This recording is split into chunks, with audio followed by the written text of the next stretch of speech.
All right, call the meeting to order. Stand for the pledge, please. I pledge allegiance to the flag of the United States of America and to the republic for which it stands, one nation, under God, indivisible, with liberty and justice for all.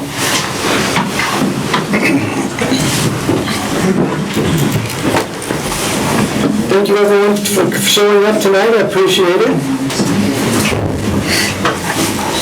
First thing we're going to do is we're going to approve the agenda, if we can. Can we get a motion, please? I'll make that. Jane, thank you. Second. Dave, thank you. We have a motion and a second. Any discussion? Hearing none. All those in favor? Aye. Opposed? Thank you. All right, the next thing we're going to do is we're going to try something brand spanking new. We're going to try the open mic. So what we're going to try to do is this. We're going to give 15 minutes, and any person that wants to can have 3 minutes, and we'll see how it goes and how it works. So would anyone like to have 3 minutes of airtime to say what they need to say and to tell us what's on your mind? Don't worry about it. I do have a timer here, so we'll be able to keep you, in. No, yet. Okay, yes, sir? Go, ready, go. Well, I would just like to commend the police department for saving that little child in December. They got a call from the Stearns County Sheriff's Department saying they couldn't respond on time. The Cold Spring Police Department went out there, gave immediate response to the child, and I don't know the details, but I think that really points out how important the police department is, not only to Cold Spring and Richmond, but to the entire region. Thank you. I appreciate it, thank you. Thanks, Dan. The clock is still ticking, but does anybody else want to use any more of the time? Anyway, I want to say this. This is a good start, don't you think? First time we already had somebody speak. Somebody told me that it would take 3 or 4 meetings before the first person got up. But here we are, first meeting, and somebody is already. So, thank you for that. Anyone else?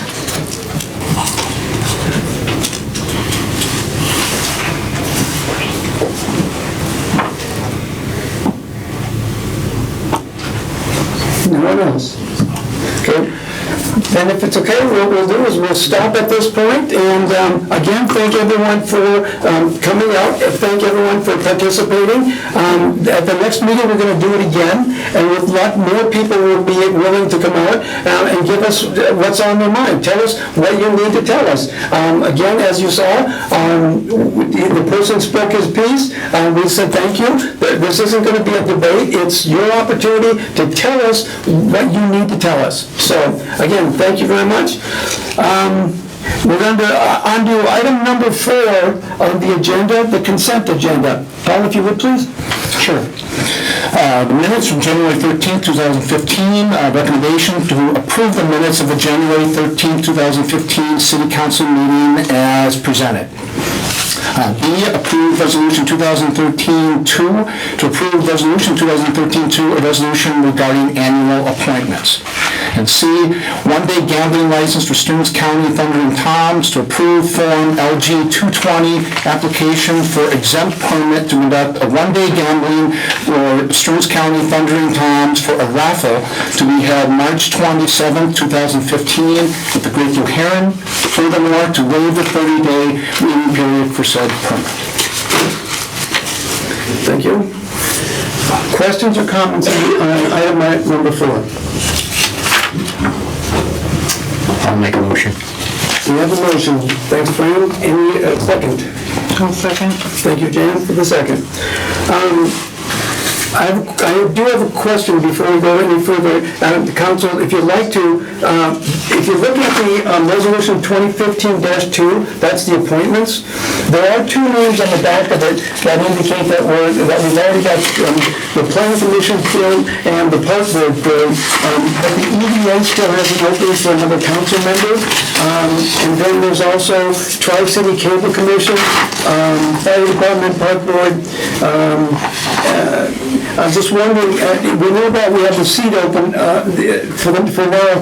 Would anybody like to temporarily take one of those positions until we fill the seat and then revisit it? Or should we leave it open as it is right now until we fill that seat? What's the wish? I'll take Park Board for a while unless... Which one? Park Board or the Fire Department. Well, I'll take the fire department. Yeah. That's not a problem. And then the Park Board until September. Once we have the next person, then we can revisit all the appointments and see if someone else. as long as it doesn't interfere with my EDA, so. And that's your word. Okay, so, do you have that?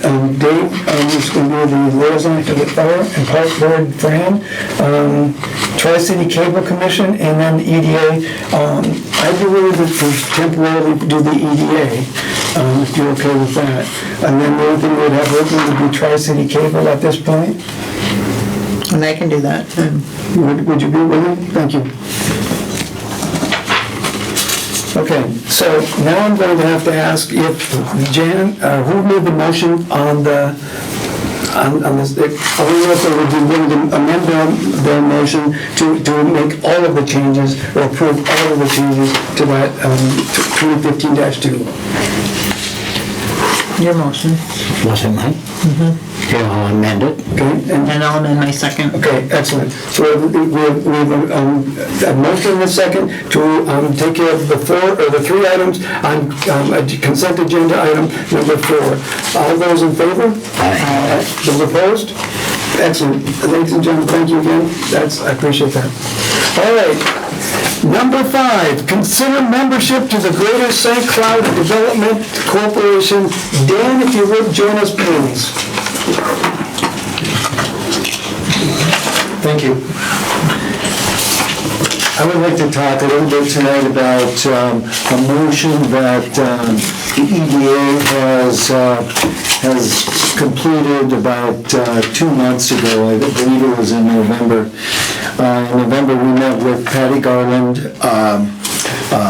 Doug Schmitz, and Paul Hitler and myself. Met with Patty, talked about the Greater St. Cloud Development Corp.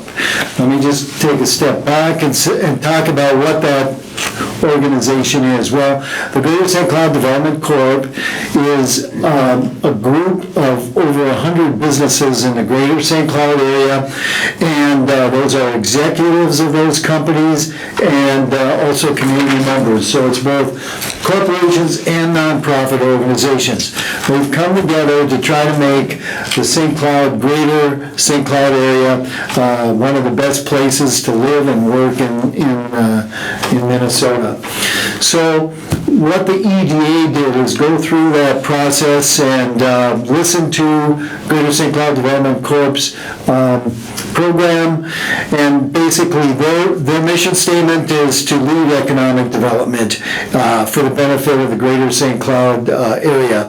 Their vision also is they see St. Cloud and its region as a growing, vibrant community, and they want to retain businesses, they want to bring new businesses to this area, and they also like to develop a very educated and strong workforce. Some of the things that Greater St. Cloud Development Corp brings is leadership, diversity, collaboration, integrity, and accountability. But again, the EDA is always wondering, what does it bring to the EDA? What does it bring to the city? And I think one of the things it brings is knowledge.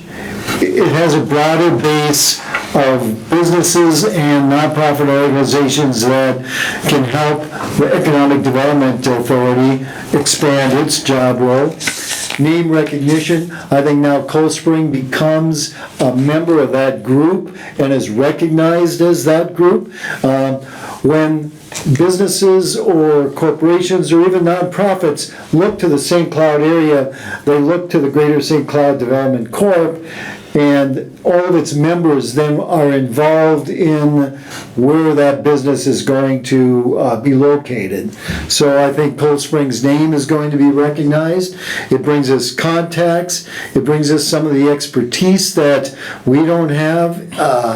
It helps us with the grants and approvals. It starts to expand the grant program that I think EDA is looking for.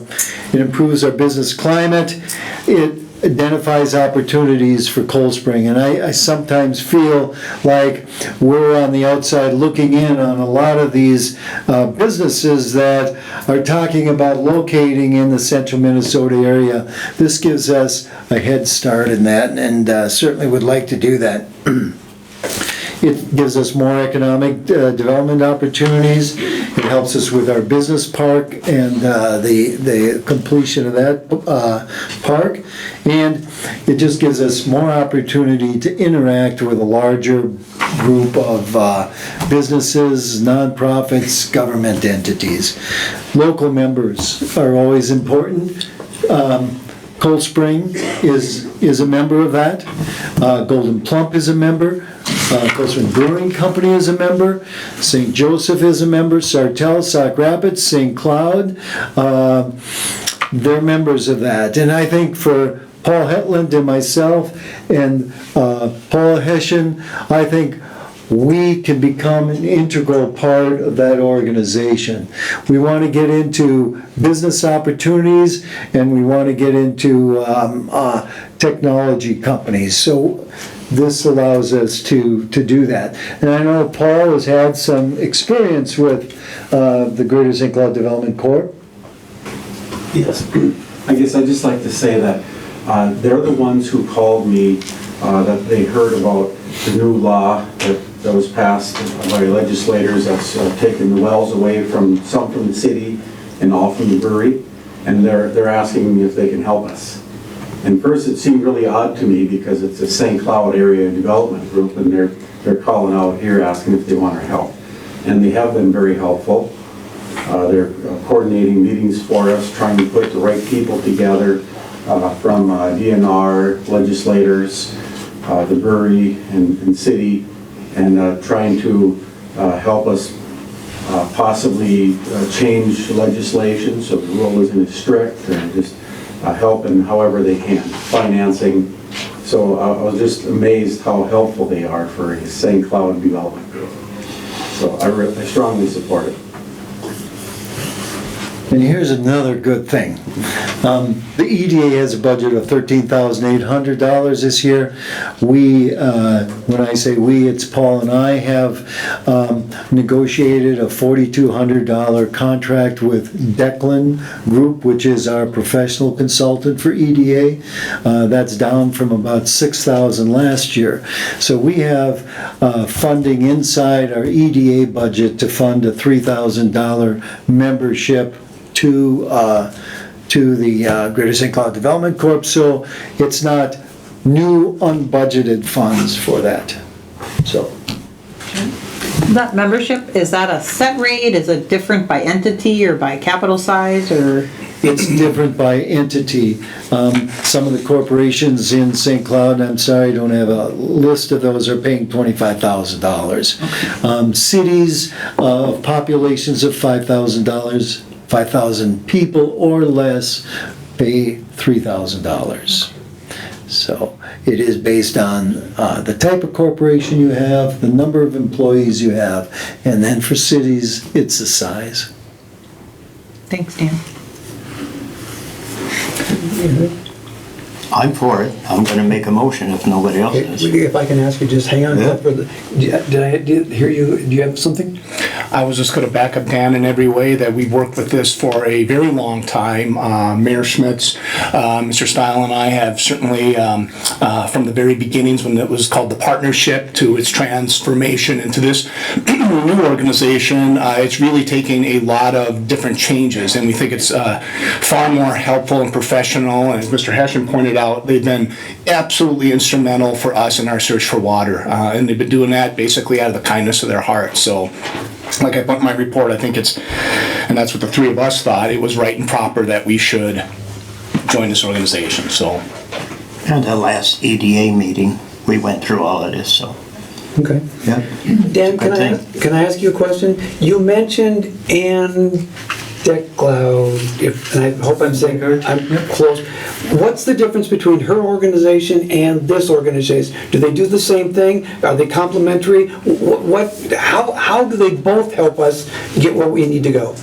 And Annie Deckhart was the EDA director from the city of Elk River. So she brings that government basis to it. She's very good at grants. In fact, Paul has probably told you that the EDA has just gotten a $5,000 grant from the Initiative Foundation, and we're going to spend the majority of that money trying to sell the business park. We know that that's a prime objective of both the council and of us, so we're going to use of that $5,000 grant we get from the Initiative Fund. We're going to develop marketing materials and have the ability to get out to developers and builders in that. But Annie Deckhart is more the government side of that. She understands government agencies like DEED and Economic Development Authority on the state level. So she's well versed in that, but she's not connected to business development. Business development, of course, as you know, is getting a company interested in Cold Spring and having the ability to sell the city of Cold Spring to that company to locate here. So Annie, I guess, I would say is more on the professional side of that. St. Cloud Development Corp is more on business promotion, development, and technology. Thank you. Yes, ma'am. I just wanted to apologize to the council, but Dan said it's right for the grant. I had not told council yet. As an old son of a fisherman, you don't say you're going to catch a 12-pound walleye tomorrow. You wait till you catch it. So I was going to wait till we actually had the money in hand to break that news, but it's basically for sure, so it's okay. So we can. But I apologize So for we not can saying talk it. about. We can talk about it now. Get excited now, and then we can celebrate it when it actually shows up. Bingo, Mr. Mayor. Okay, that sounds like fun. What else? That's all I have. Any other questions? It's your turn. Oh, I made the motion. The mayor told me to hold on. Thanks for the motion, Fran. Do we need half a second? Second. Dave, thank you. We have a motion and a second. Any more discussion? Hearing none, all those in favor? Aye. Aye. Those opposed? None. Thank you, it passes. Dan, thank you.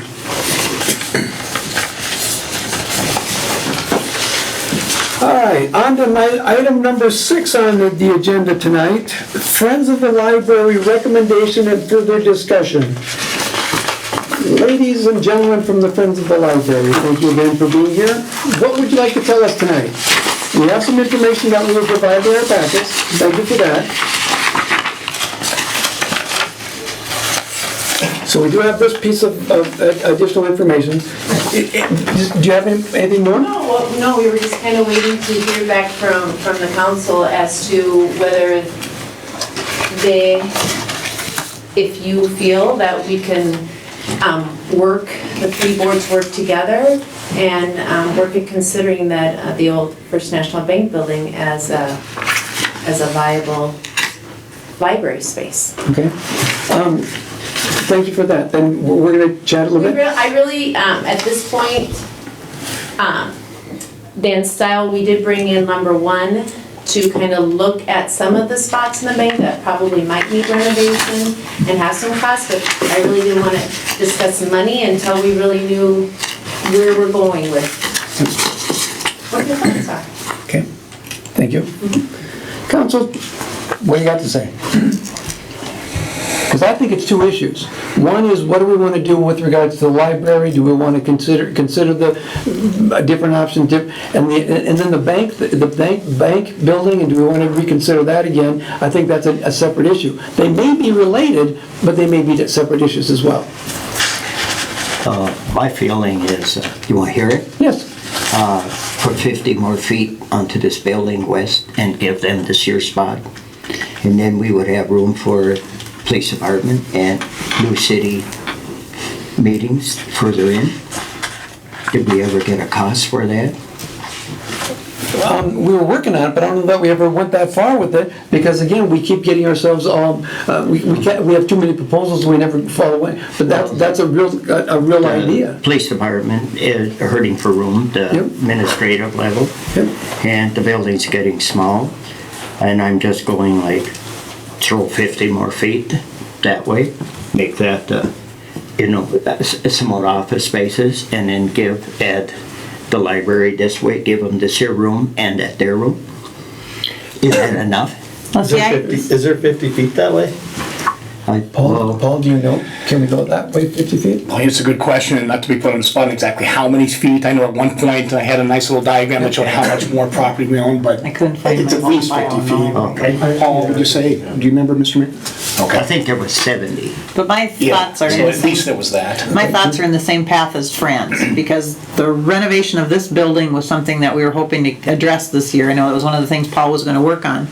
The police department needs the evidence room, the fire department is gonna need space, and they're gonna need critical temporary space when Red River is being reconstructed. They're not gonna get their trucks out on the street. So if we're looking at temporary space for them, maybe it's the time to look at making that temporary space potential permanent space, well, when we do this renovation, and then we'd have the library here. My concerns are, we're gonna be doing this downtown renovation, that's gonna be a prime location, and we'd be pulling another property off the tax roll. We'd be pulling another property off the special assessment roll, when it could be a prime location for a business with the renovations going on. Okay, Dave? Yeah. That sounds good. No, I think that too, yeah, that sounds like a pretty good plan. The fire department, I know, needs room, And when Red River's torn Even- apart, oof, yeah. even without Red River being torn apart, that place is crowded right now. But, I'm sorry, Dave, if I stepped on you, I didn't mean to. no, go ahead. My question is then, let me ask you this question. With regards to the formerly First National Granite Community Bank building, can we refer that back to EDA and let them discuss it again and let them decide how to proceed, if to proceed with that? But as far as the library space goes, can we just address that issue? 'Cause, again, my concern, my feeling on this is, having been on that committee for some period of time, right now they have roughly 1,600 square feet dedicated plus shared space. The last study that I actually saw from Great River or wherever was roughly 9,000 square feet. I'll give you that 1,600 is too small. I'll grant you that. But I think 9,000 might be larger than what we need as well. So what I want to know is if we can figure out a way to get a more concrete number that people can be more comfortable addressing, and if we can do something along those points. Again, the idea of expanding here makes perfect sense. I think we have viable options, and I think we have dedication to doing something with the library. I'm just not sure that I'm set. Now, let me phrase that again. I don't like the idea of putting the library in that building. Well, we still have to work on that parking lot though. Correct. That's why I like the idea of sending it back. I mean, that parking lot cannot, we have to keep that on the agenda or whatever that is, back in there. because there is some money that's supposed to go in there. We need to respect that money that's supposed to go in there. And whether it goes there or if it goes in another location for parking on that Y or wherever, but yeah, definitely have to address parking. So we can't let that go either, so. But I do agree with Bob that we should get recommendations as far as what the needs are for the library for sure, because those numbers have changed so often or have changed a lot from when this first started over the time. But I'm not in favor of it being in the bank building. Dave? Anything more? Yeah, I was just wondering is that what they were looking for was somewhere to go? We would Correct. like to go someplace. If we expand here? If we expand here, fantastic. The wonderful thing about staying here or going into a building that we own, number one, if we do buy the building over at the bank, it will not come off the tax rolls. It will be redistributed to the community. So we're not losing a tax base on that. Number two, the studies that have been done for the library were done by the Education Department of Minnesota, specializing in library layout and design. So it's not something that, we came up with. It actually was given to us by Bruce Pomerantz. And it is tried and true formulas. So that 8,000, it's technically 8,400 square feet is what the library needs for its readership. We are the second largest readership with this size of library in the Great River District. So doubling the space probably won't get us to exactly where we are. Staying here, one thought that Paul and I had discussed many moons ago was actually going up a story and going over the parking, leaving the parking and adding a whole new floor up here is one of the options, rather than going out that way and having to dig in. And then working the police and fire on this, and then do council and library upstairs as a thought. We will gladly take, any place that you will give us that will meet our needs. And we've done, this packet right here is designs, cost estimates, the program. 3/4 of the stuff in here is volunteer time of my own. So it's a labor of love that I have stayed on this library board and have fought to try to keep it going and get us a library someplace. That's what we want, that's what we need. If we can stay here, we'll gladly fundraise to help get it here. In 2016, they're looking at the possibility of grants happening again, matching grants. I was involved in the library down in Gaylord. They matched a grant, $485,000. And we did the whole library renovation. We moved into New York City Hall and did that all for $890,000. And it can be done. It's just giving us, well, as they say, throw us a bone here. That we can go someplace that will meet our needs. We're all for it. We are all for it. But it just kind of band-aiding it and giving us a little more square footage here, it really doesn't do what the library, Great River, is actually looking for, and also the Friends of the Library are looking for. Paul, did you have something? Well, just thinking, I don't know if this is really enough space for the library, but without adding on to this building, we know we need a new fire hall. So then all the fire hall area is free. The bay area where the trucks are, I'm thinking could be the police department. They have overhead doors for the vehicles.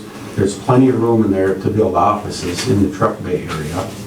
And where their meeting room is now, I know it seems a little deceiving because it's kind of broken apart by a closet in the middle of it and a kitchen and all that, but that room is bigger than this one.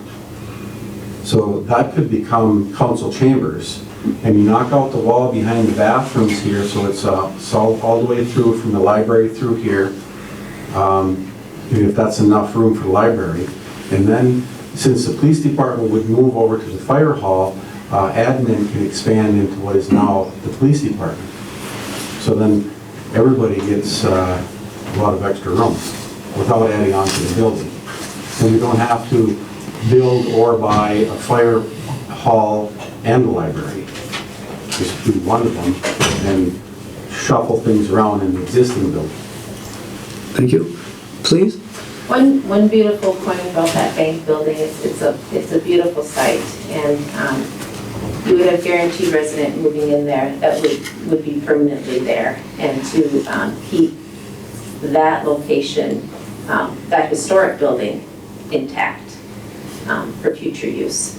You wouldn't have to let it sit empty. The library pretty much has, with the matching grant funds from the city, has enough to buy the building, not the adjacent parking lot areas. And, we mentioned before, we'd be willing to help capital campaigns so that we could raise the funds to make the improvements of the library. We're willing to do a lot of the legwork, and we've mentioned that before. And as Molly said, we want a bigger space, and we want to work with the city to figure out where that best possible space is. We need. Can I ask a question? Please? Paul, do you know how much we have in our funds right now for Friends of the Library? Oh, boy, good question, Max. I haven't presented that number in quite a while, so you guys probably have a healthier idea than I do, unless... 170. Okay, and we have an additional 10,000 to top that. So that brings us somewhere in the ballpark of about 180, 185,000. And I understand at one time it was offered to the city at 200,000? 250,000. For the lots in the building. What, for the, okay, I had heard 200 at one time, so it's 250. And, this is money that we have earned the hard way as Friends of the Library over all these years. And we fought and we have known what a difference having a library has made in this community. And we've earned that money, and we want to use it to the best advantage. And that's why as a friends group, we really all felt that bank site is a wonderful possibility. The parking is good. The way the children can come by walking or bikes, it's not as busy now. And we have heard many, many times at many, many meetings before about the safety factor of having the police department with the library. It's not always the safest thing. We've heard and we've heard that too. There are so many things that we think about, but we just really, as a friends group, want to know where we're going and what's happening. There are people here from the Great River Regional that can answer some of the questions that you have about space and about numbers. And I think that's part of it. It seems like the community, and I don't live in Cold Spring, but I certainly spend a great deal of time here, and I'm dedicated to the people who live here and the families that live here. We have heard that the Friends of the Library want this Taj Mahal of wonderfulness and greatness. I don't think that's true. We want a bigger, better space than we have. And I'm speaking for myself, but I think I'm speaking for the group. We think that space would be the space. I think there's still a lot of discussion to be had, but again, how can we work together? And how can we represent the best part of this community? Yep, Jen? One thing that we had talked about in the past too was a library district. Has that been looked into any further? We really haven't. If I can comment on that, maybe a couple other things too. It's a very good question, Councilmember Dingman, and it kind of goes back to what the mayor had said before, of that we've had so many moving parts into this for so long that it's been difficult to, I'll at least say this on my level, as administrator, to go forward or ask staff to do anything to go forward, because we just don't know of all the possible combinations of rearranging the deck chairs on the deck. We don't know what we're actually going to do, and at some point just say, this is what we really, really want to do, and then we can at least focus in on that. there are a lot of concerns with the former bank building in the sense of the water below. We've talked about the idea that what if we just, flat out filled in the basement or shut that off? Would that then create pneumatic pressure, hydraulic pressure that ultimately would affect the other business owners in the area? And are they going to come back and say, hey, City of Cold Spring, now my basement's flooded thanks to you ending your water problem? On the other hand, the bank has dealt with that water problem for many, many years successfully. So could we too. As I told one member of the media, I said, I don't worry about taxes being spent. Or taxes are not being paid, because a lot of times with empty businesses, you worry about like taxes falling through. The bank is one of the most secure businesses in this entire community. We're always going to have taxes being paid on that facility. But it's been empty for quite a while. And I have concerns about that too, as Dan and I go forward and try to dynamic dual economic development solutions for our community. And when you have a major business on a major drag like Main Street like that, that's been empty for so long, that holds us back a bit too, or at least sends messages. So it'd be nice to see something in there. Ideally, I was the biggest flag waver too to say, yeah, it should be a private business, continue to pay taxes. I had a person in this very room one time interested in putting in a Mexican restaurant there, which would have been super cool, but that kind of stuff just was pipe dreams. Again, it was, I want to catch a 10-pound walleye tomorrow. It just didn't happen. So at some point, and again, what Paul had said was exactly my rough ball proposal a little while ago, and I back it up again. That's like, for sure, as we look at deck chairs, let's say the fire hall out of here for sure, because no matter how we would configure the fire hall here, they would always have the Red River problem, and it's just a mess. None of the firefighters like it at all. You can't drive through. A great point. And so many are excited about the Cold Spring land that's by the old Schriel Hardware building, because you can maybe come in on Second, go out on Main Street, have a nice pull-through building. So a lot of them are pretty jazzed up. I've asked Dan Weber, I said, continue to look at that with the firefighters to see how viable that is. Jan, what you had said was incredibly important to be able to say, yeah, we need a temporary one here come 2016. And Dan's been working diligently with Gary Tyson over at the Granite Company, Cold Spring, to be able to look at the old Schneider building on 23 as a potential place for temporary. Plus, we've talked to Paul out there that maybe some space out in Public Works would be available too. So there might be some divided trucks. The fire department would be able to ultimately tell which truck should be where placement-wise. But we think we probably have a Band-Aid approach to get us through our road project. But I guess at some point, and it's like you would say, Mr. Mayor, we got a few different things, like a where library, what library, how big, all of those things. I think at some point it's pulling the pin on something. Maybe it's to say, yep, for sure, we're going to move the fire department out, so that frees up this space no matter what. And that seems fairly universal that we all want that to happen.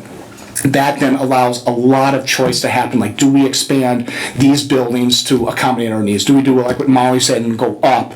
Going up, of course, means add $150,000 for an elevator, no matter what. And so, those kind of things need to happen to be able to get me to be able to work after, whether it's Preston early or I've had other designers come forward and say, are you interested? And I'm like going, got to decide one deck chair before we can really get this moving. So sorry for long-windedness. And again, thank you for the long-windedness, because it's a lot of information. But I think Jan asked another question that came up some time ago at one of the committee meetings, and that was, I want to say it was 60% of the users of the library were not resident of Cold Spring taxpayers. It was some number like that. So it was less than 50% of the users of the library were residents of Cold Spring. So then the question is, should the city of Cold Spring pay for it when only half of the users or less than half of the users are from the city of Cold Spring? And that again comes down to a philosophical question, because you can argue, well, who's going to garner the economic benefit if it's in Cold Spring? That's a philosophical question that we don't have time to answer tonight. But Jan's question with regards to a library district. My question about should we be pursuing a local sales tax? Those kinds of funding vehicles could be used to pay for a project like this. And so those are things to pursue as well. Let me ask you a question, and Dan, are you still here? Yes. You still, okay, excellent. Dan, I'm gonna need your help with this, okay? Is it possible that if we say that this is an economic decision, before we do space and all that stuff, we make it an economic decision? Is that something, Dan, that the EDA could help us clarify? What makes the most sense for this building? What makes the most sense for, is that something the EDA can help us clarify? Well, the EDA has already passed a motion on this building.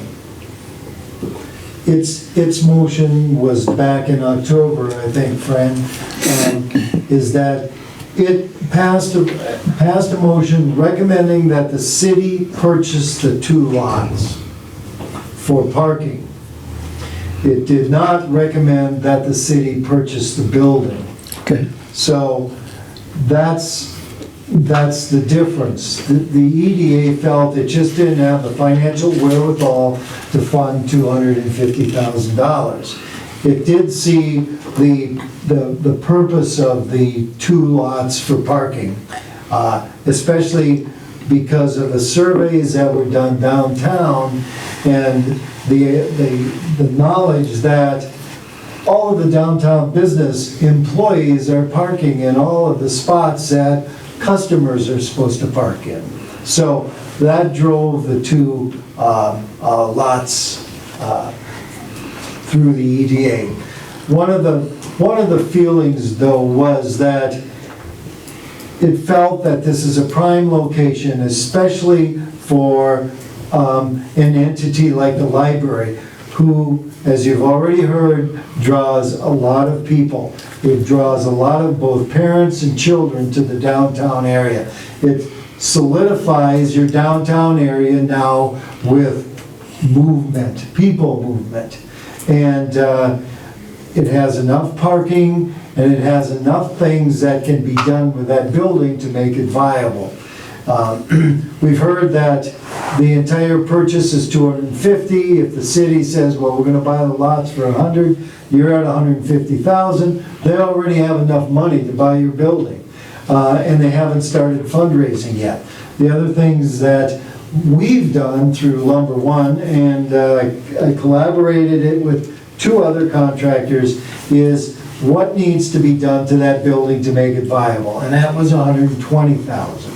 So you're looking at, what, $270,000, but you haven't fundraised.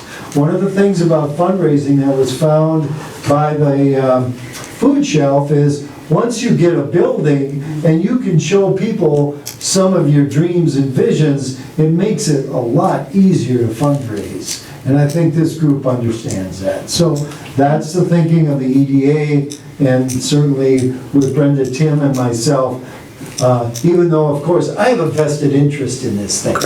Brenda, Tim, and I felt that we were both on the same page on that. Can I ask him one other question?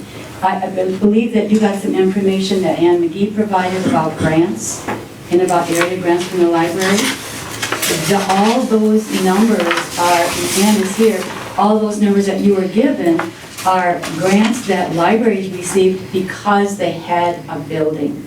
We are not, we can't get that money until we have a building. And I don't have access to that in front of me, but there's some pretty big numbers that were granted to libraries. I mean, this is no small numbers. Ann, do you wanna?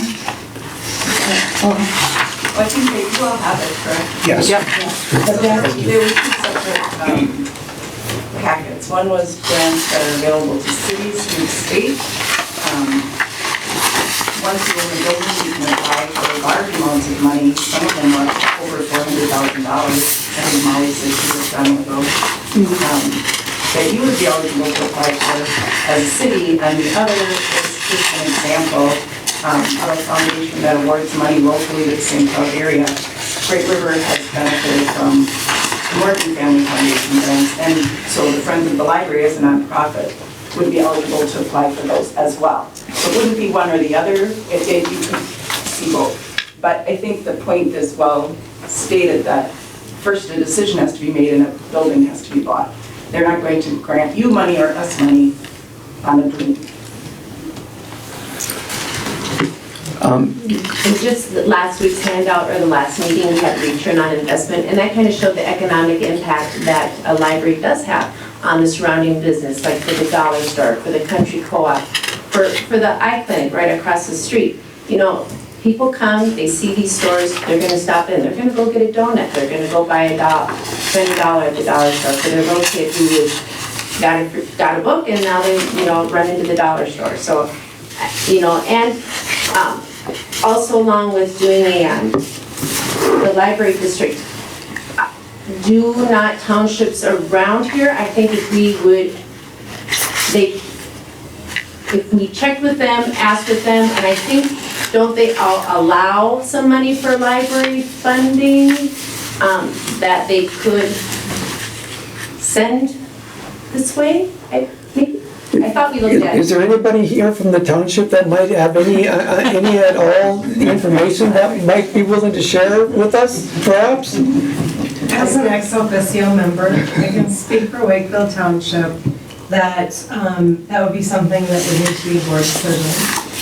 Okay, without pinning you to anything, because that's not my intention, but she mentioned that sometimes the township boards have funds available. Is that something that could be the case, or is that something that just, that's not the case? In my experience, from past donation requests, the township has made decisions in the past not to grant donations. Okay, thank you for that. So, thank you. Council, I'll get to one second. Council, if you're okay, can we still send the concept of the building with the new information? Can we send it back to the EDA in light of the new information and see if the EDA wants to address it? Because if they have, without this new stuff, have something that, some reasons why we should proceed, that's one thing. That might be worth another consideration. Okay, just one second. You had something?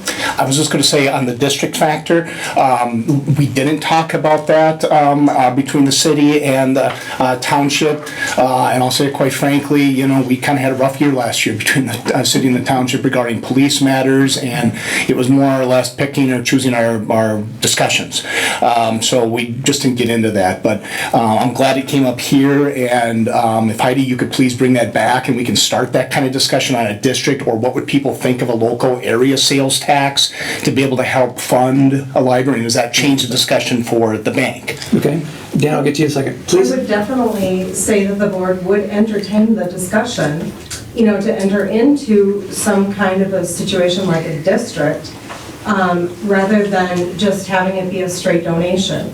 Because if we start granting donations, there would be someone at every single meeting. And so that's why it's been like that in the past for us. So, this is something that a discussion could be started on, as a district rather than a donation. And thank you for that. Would you be willing to take it back? I certainly will. Okay. Would you keep us informed through Paul so that we know how we can help you, help us, help them? Sure. Thank you.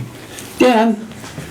Bob, just a clarification on stating that we should take it back to the EDA. What do you mean by that? Do you want the EDA to look at the entire purchase of the property, or? What I'm asking for, and again, we can get, this is a council decision, but I'll give you my 2 cents worth on this. My thought on that is exactly yes. I'm saying let's go back, have the EDA with new information, if you will, a new set of eyes. Take a look at it and decide whether or not this makes sense. If it makes sense for the purchase, then hopefully the EDA can come back and say, well, you know what, that does make some sense. Let's make that decision, let's move forward. And then, yes, the council can use that information on making a decision and moving from there.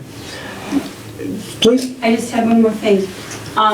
In the libraries that I have designed and worked with, if you draw it, they will give. And if if we know exactly what we're doing, I have never, ever, ever had a problem with raising the capital funding or anything with the library, ever.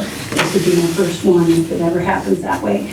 But another thing to remember is we've also had donors that have stated that they don't really want to hear from us until we do have a library, a new library, that they're not willing to give. Something set in stone. Yeah, something set in stone. If they see that we are moving forward, that we're looking at this, that there's, we've got forward motion, they'll entertain the idea again. But there's been people that have been giving and giving to that matching fund that said, we're not doing it until we see something happen. So. Thank you. Jan? Dave? I'm just thinking at the same time, are we gonna look at a plan A for this building too, so that the EDA has something to compare? Well, Option and option. that's a good suggestion, but like I said, what I was hoping is that we could take that, and let's just say EDA, talk about it, and then I was gonna ask if you guys would be willing to authorize Paul and staff to start having a conversation with regards to maybe two options, and then we'll decide what those two options are, but would you be willing to do something along those lines? Yeah, we need to get this done. This has Yeah. been dragging out way too long. We need to get a decision made. Either it's here, or it's here, or it's there. So what would you be willing to do? Would you be willing to, again, let Dan with new eyes take another look at it, at that space, but at the same time, get staff, city staff, started on building into the hill and by the way, this just means another option to be determined. I think we should have both those options going right now, the bank and renovate this, and see what the EDA comes up with. Okay, That's my perfect, opinion. perfect. Now, I'm not gonna let you off the spot, okay? So what options, again, we can't just say to city staff, just start looking. We have to start laser pointing something. So what are we laser pointing them into? What are we asking them to look for? I would add the 50 feet like. Okay, so we're gonna add some extra space back there? Add some space back there. Is there another Fire option? department. And the second option being move the fire department? Move the fire department out. Those are the two options? Well, you're gonna move the fire department out sometime anyway, but yeah. You okay with that? And have we got room for the bank building? I don't have an answer to that. That's what we have to make the determination. I'm saying two separate issues. We're gonna do all three? No, we're not gonna make up, well, we might. How do you know? If they want a library and they put the library over there, Yeah. and they raise the funds and they do all of that stuff, and that's good for the city of Cold Spring. Okay. And if, he's not there, he was We right also there. need a- we Sweetie also Dan need was a- right there. We Okay, also need a larger city hall, okay, but and we need a fire hall. then again, if it's good for us, should we not do it? That's three options. Should we not do it? So, Jen? Dave? I think the bank should be one of them, just because I think it might work. If the EDA says it's gonna be a better option than these two, we should almost go by, a recommendation like that. Okay, I agree with you. But we should also look into the possibility of expanding this. Yeah. Okay, excellent. is the library going to be happy with, we're gonna get rid of, that they won't have those parking lots? Well, If it comes down to that? the parking lots? Yeah, that- next to the, I think that's you a know, different The, issue. the extra parking lots behind the bank weren't a big issue for the library, because you have Would it plenty be? of parking. If they Between were the It's like 40 spots. Right, so those two extra gravel lots weren't an issue, yeah. all right. You can have your parking lot, just relax. Well, we need that parking. We do, We desperately. need an extension to the city hall. We need a fire hall. Let's make it happen. So are you okay with that? Okay, what I'm looking for then, and I need your help, what I'm looking for then is a motion to send back to the EDA the possibility of the Granite Community Bank building and 2 lots north of that, for them to consider the best usage and whether or not we should be purchasing the space. That, I'm looking for a motion, something along that line. Yeah, I'll make that motion. Thank you, Dave. What you just said. What I just said. Angie, you got that? We have a motion. Does anybody want to make a second? I can't, because conflict, Why? right? EDA, I'm on the EDA board. No, Doesn't matter. It's not a conflict. that's not a conflict? Okay. Let's go with it. Okay, good. Brian, thanks for the second. Well, when you said that, then I thought, oh, wait a second, we just put me on the EDA for now. If that's the case, then I'm in trouble too. Yeah, that's not good. Conflict of interest. That's not a problem. All right, so we have a motion and a second to take the Granite Community Bank back to the EDA for discussion, okay? Yep. What kind of timeline does the EDA have? I'm new to this whole thing, so Okay, I'm gonna defer. is there gonna be a timeline as to how long this is gonna take so that the Friends of the Library or the library people all have kind of an idea of what's going on? I think Paul already knows this, but the next EDA meeting is February 5th, but it is a joint meeting with the city council, and the city council is hosting business after hours for the chamber. So it's not gonna occur in February, so it probably would have to be moved to March. But between now and then, could, whatever it's staff time, whatever, legwork, whatever, could that still be happening? So that on the March meeting, we're good to go? 10 to 12 weeks. Is that what it is? Give us 10 to 12 weeks. Because I would give you until March. So, to be honest on this, Bob, what you're asking is something that is moving into the professional realm of those decisions. You're almost starting to talk about, does the EDA have the wherewithal, the understanding, the knowledge, and the building capacity to make a decision like that? Or are you telling the EDA, go out, study the subject, and if you don't feel you have the wherewithal to make that decision, then you may need to recommend a consultant to do this? Yes. Okay. Thank you. Because I feel like this wouldn't be EDA's job, would it, Dan? Yeah, it doesn't seem like it. Well, and maybe, I mean, maybe you're right, maybe it's not the EDA, but then where? I mean, do we turn it over to the library board? Do we turn it over to the park board? Do we turn it over to the planning commission? To whom do we turn it? So that's why, again, I think the best answer is we turn it over to EDA and we get this thing started. Don't keep looking at me. Ooh, we have a new kid. Let's talk to the new kid. All right, we have a motion and a second to turn the building back and let those guys talk about it. Any more discussion? Are you putting the other options for the EDA too? I was gonna do it in two steps. Oh, okay. That'll work.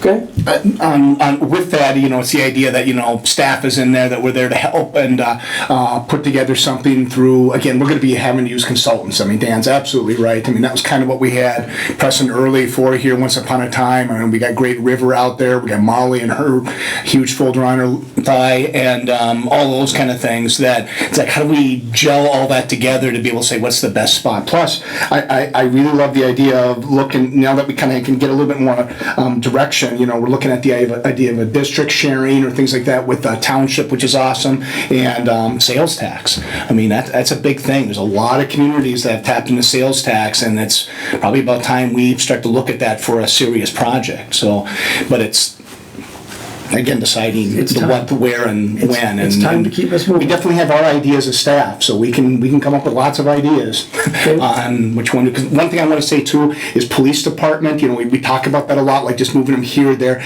There's a lot of space needs that they haven't exactly worked out. Because we want to get all cars, private and public, to be able to fit in the building. I mean, you're talking about rearrangement when they're there. If I can, hang on to that, because that's the second part of my conversation. Okay. Going back to the first part, the motion and the second. Okay, right now it's just the Granite Community Bank. All those in favor? Aye. Aye. Those opposed?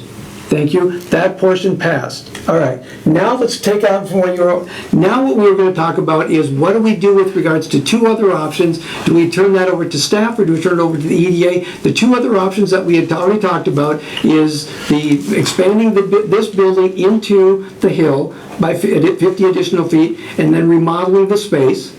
And the other thing, Yeah, keep going. it's alive. The other thing they talked about was just simply move the fire department out, and then after we move them out, then remodel the space. To whom do we refer that one? I think Paul, the staff would start on that one because they could get the blueprint here and they could get assistance with a floor plan design of this using existing space as option 1. Option 2 is existing space plus what we can do, right? Okay, you okay with that? Yep. Good? Absolutely, okay. And now you can give me and the fire department, or the police department hasn't fully explored? No, just to add it in too, to kind of just make sure everybody's got an idea of the whole picture. They looked at the idea of like shooting range, the idea of, interrogation rooms. We just don't have any of that right now. So a lot of that is really space intensive stuff. Plus the idea of proper storage locker facility that basically only one officer and Angie get a chance to actually, operate and go into to keep that stuff safe and secure. So it really is, theirs is a huge space kind of thing too, and that just hasn't been hammered out. I mean, we kind of get jerked around with that too, and we can finally put that together as staff, say like, what exactly does the police department need now that we got this direction? Okay, so do we have to move that, or is that just a? Like you did with the EDA, I think why not? And then that gives us the authority and you got accountability for us to get her done. Please? There, in my 9 years of working for municipal cities and police departments and fire departments, putting a fire department and a police department together, there are grants out there for that. So we need to take a look at that as well. And if they're, talking about all the needs that they have, between both entities, doing a combined building, I have worked on those in the past. So there are different options with that too. And my suggestion is that you hire an architect to help you do a program of both spaces, and you getting the program going so they know what you guys, there's tried and true formulas for all the stuff that they need. So if they contact you, you will give them some pointers along the way? Mm-hmm. Excellent. All right. Okay. Hey, council, and a motion? I'll make that motion. Jim, thank you. Got a motion? We need a second. Dave, thank you. We have a motion and a second. Any discussion?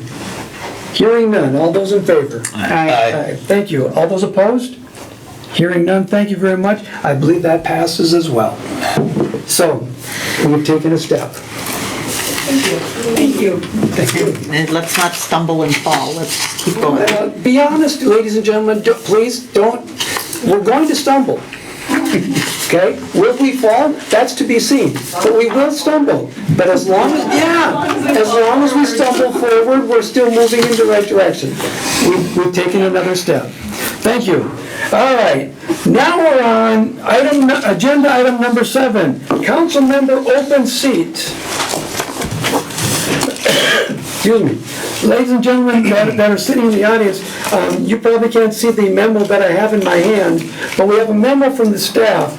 And the memo from the staff says that they've contacted the county and some other sources, and it's going to cost more than $2,500 to have a special election. So, council, what do you think? Should we have a special election to fill that seat? No, thank you. No.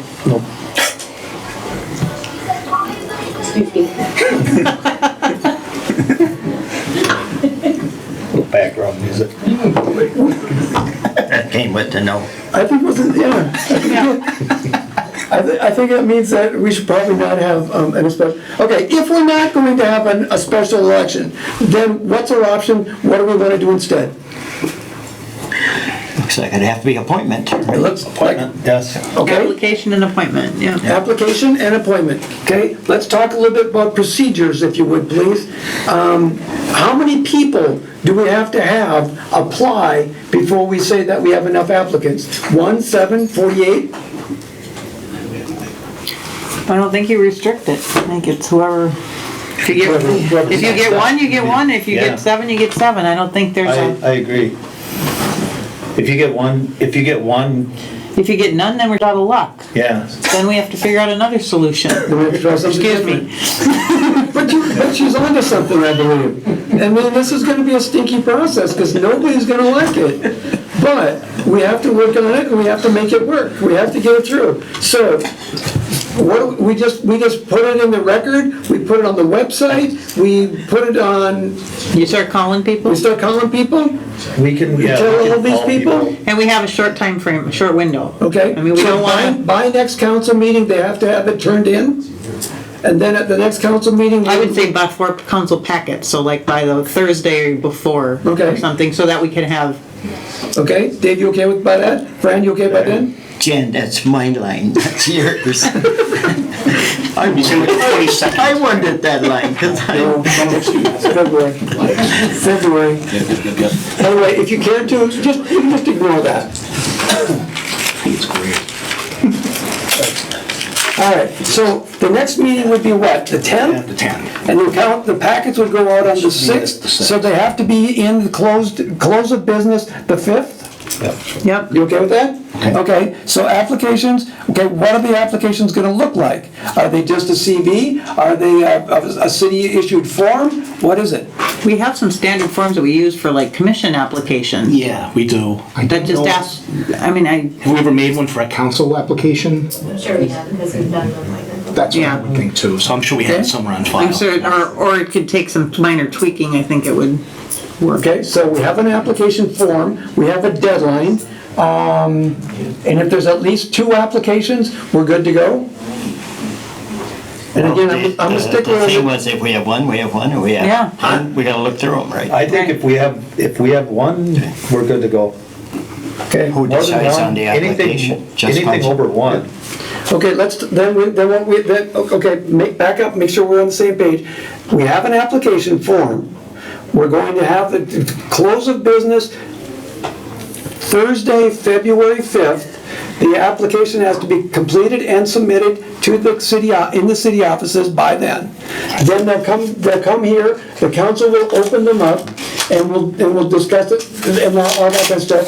If we have more than one application, we may have to turn it over to city staff so that they can do the vetting, make sure that they're old enough, that they're not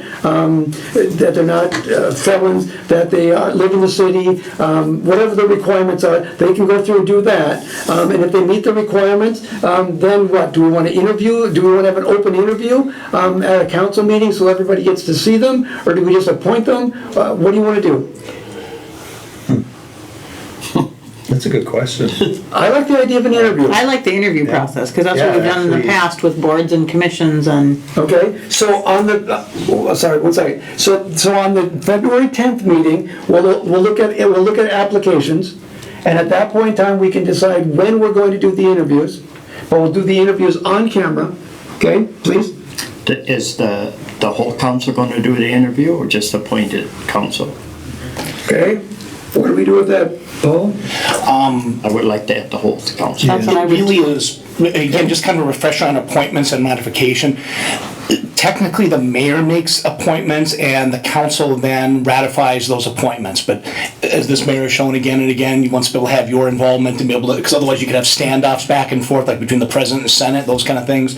So basically, that kind of interviews, I mean, and they have to be on camera. It's not a matter of actual choice. Right, they actually have to be open meetings. Perfect. Even if you interview staff as a council, they have to be open meetings. It's only closed after you're hired. Okay, Stuff we've learned from the Times. Okay. And, thanks, Frank. So the meeting of the 10th, we open the applications. On the 24th, we decide, on the 24th, we do the interviews, and at that point, we make the decision. Fair? And then the applicant would then be sworn in on the 24th, or the next meeting after that. The March meeting. The March meeting? I think that makes the most sense. They get sworn in at the beginning of the March meeting. Reasonable?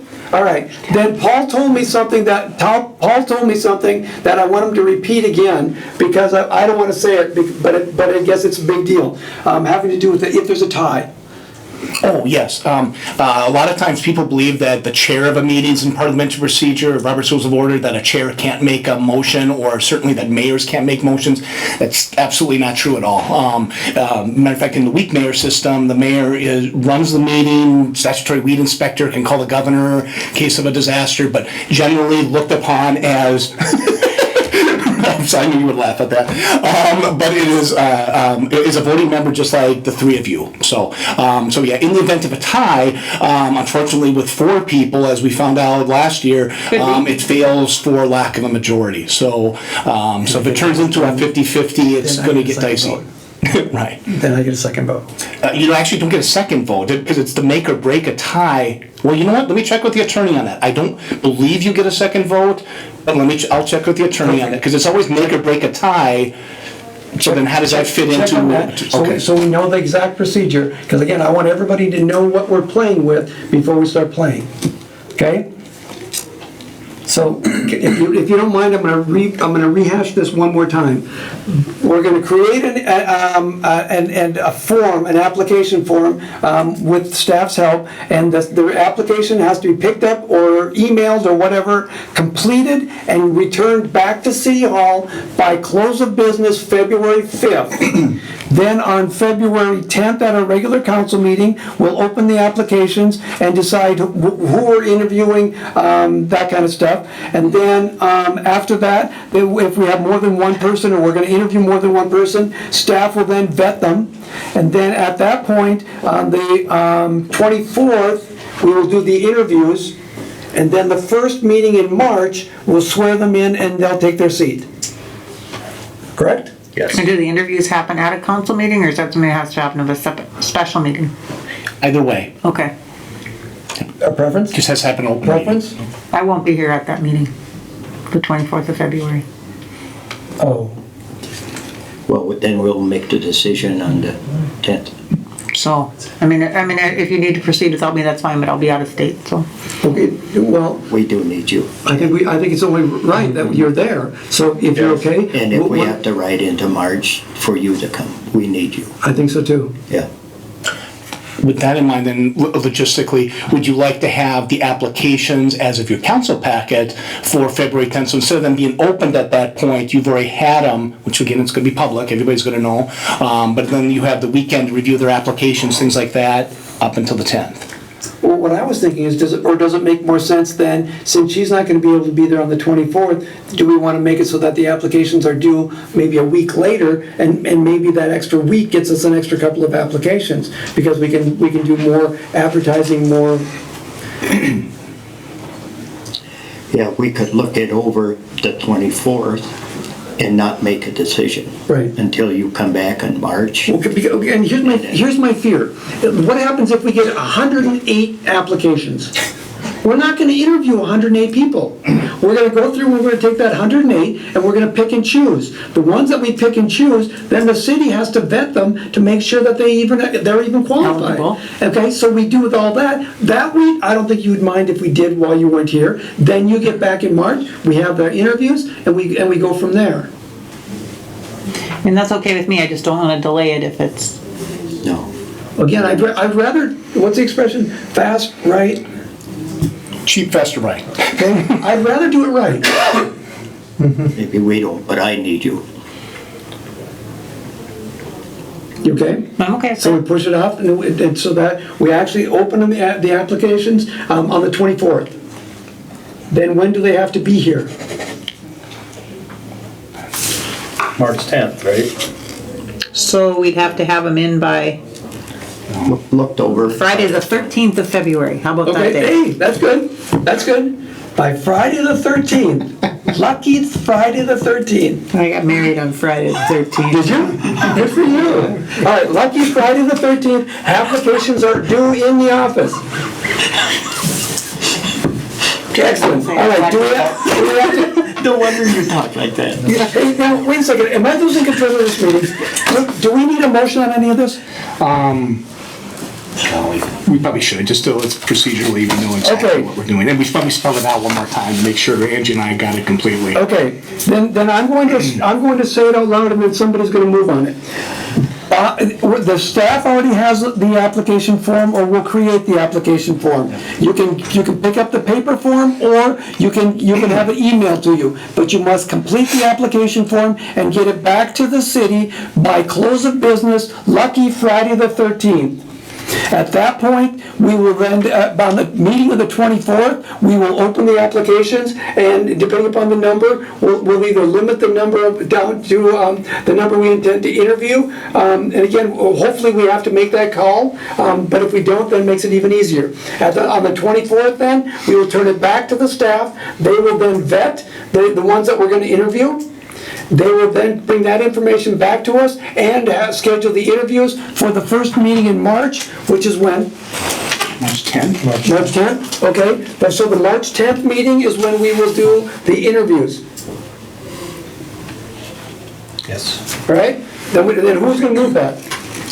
I'll move that. Jan moved that, thank you. And we need a second. Dave, did you second it? Okay, Dave? Looking at me again. Dave made this a second, so we have a motion and a second. Any discussion? Hearing none. One logistical thing. Would it be perhaps the intent then on March 10th to still swear in? You do the interviews, and if you decided at that meeting, you On just March 10th? on March 10th, swear them in and get them going. Why not? Okay.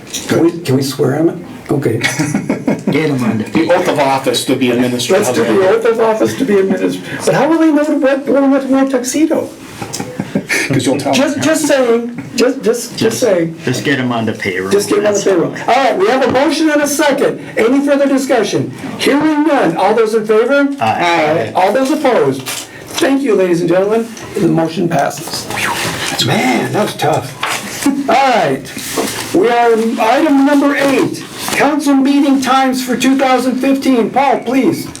In a discussion that the mayor and I had, we were looking at the idea of just consistency and some of as the appointments resolution had out there, we were trying to get this in order as soon as possible. So the idea was to have the second and fourth Tuesdays of every month to have that greater consistency between the Tuesday-Wednesday phenomenon. That worked out better than the Wednesdays. I make a motion. Okay, we have a motion. Do we have a second? Thank you, Fred. Second. Dave, thank you. Motion and a second. Any other discussion? Hearing none. All those in favor? Aye. Aye. All those opposed? Aye. Okay, 3-1. Sorry, Jan. But I mean sincerely sorry. I don't mean to be a smart aleck, sorry. Item number 9, Public Works Director Report. Paul Hessian, please.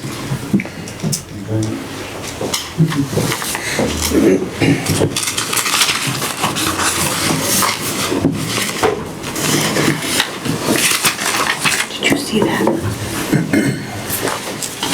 Well, I would like to introduce Brad Matuska to talk about our Field of Dreams.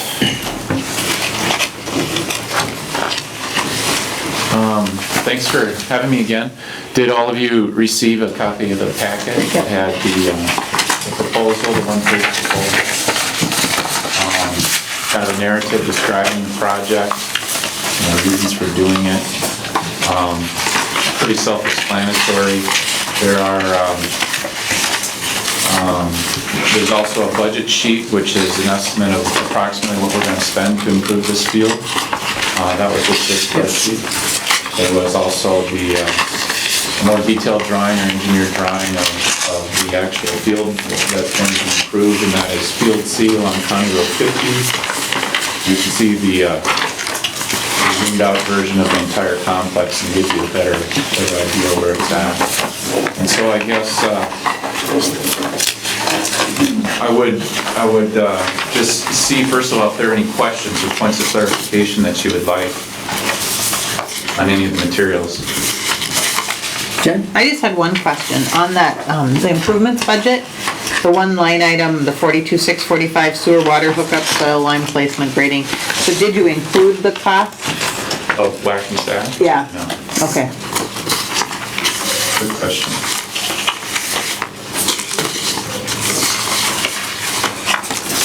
Dave, Fred, what do you got?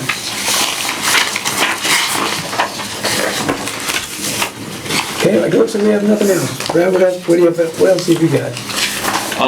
I guess the request that we're making then is just, and I don't know how it works as far as access, obviously the school district has probably already paid a water and sewer access fee. And I don't know if there's a policy or precedent that's been set for a single user that's trying to access it again.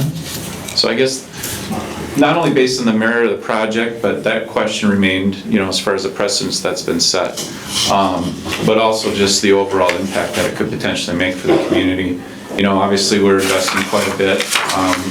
And one of the discussions Paul and I had also was that, it's not just our league that has access to this, it's the district, it's eventually, the people of the community. And this could be part of a comprehensive park plan, and maybe that's a discussion that the city needs to have with the district to understand, what the rules of that access would be.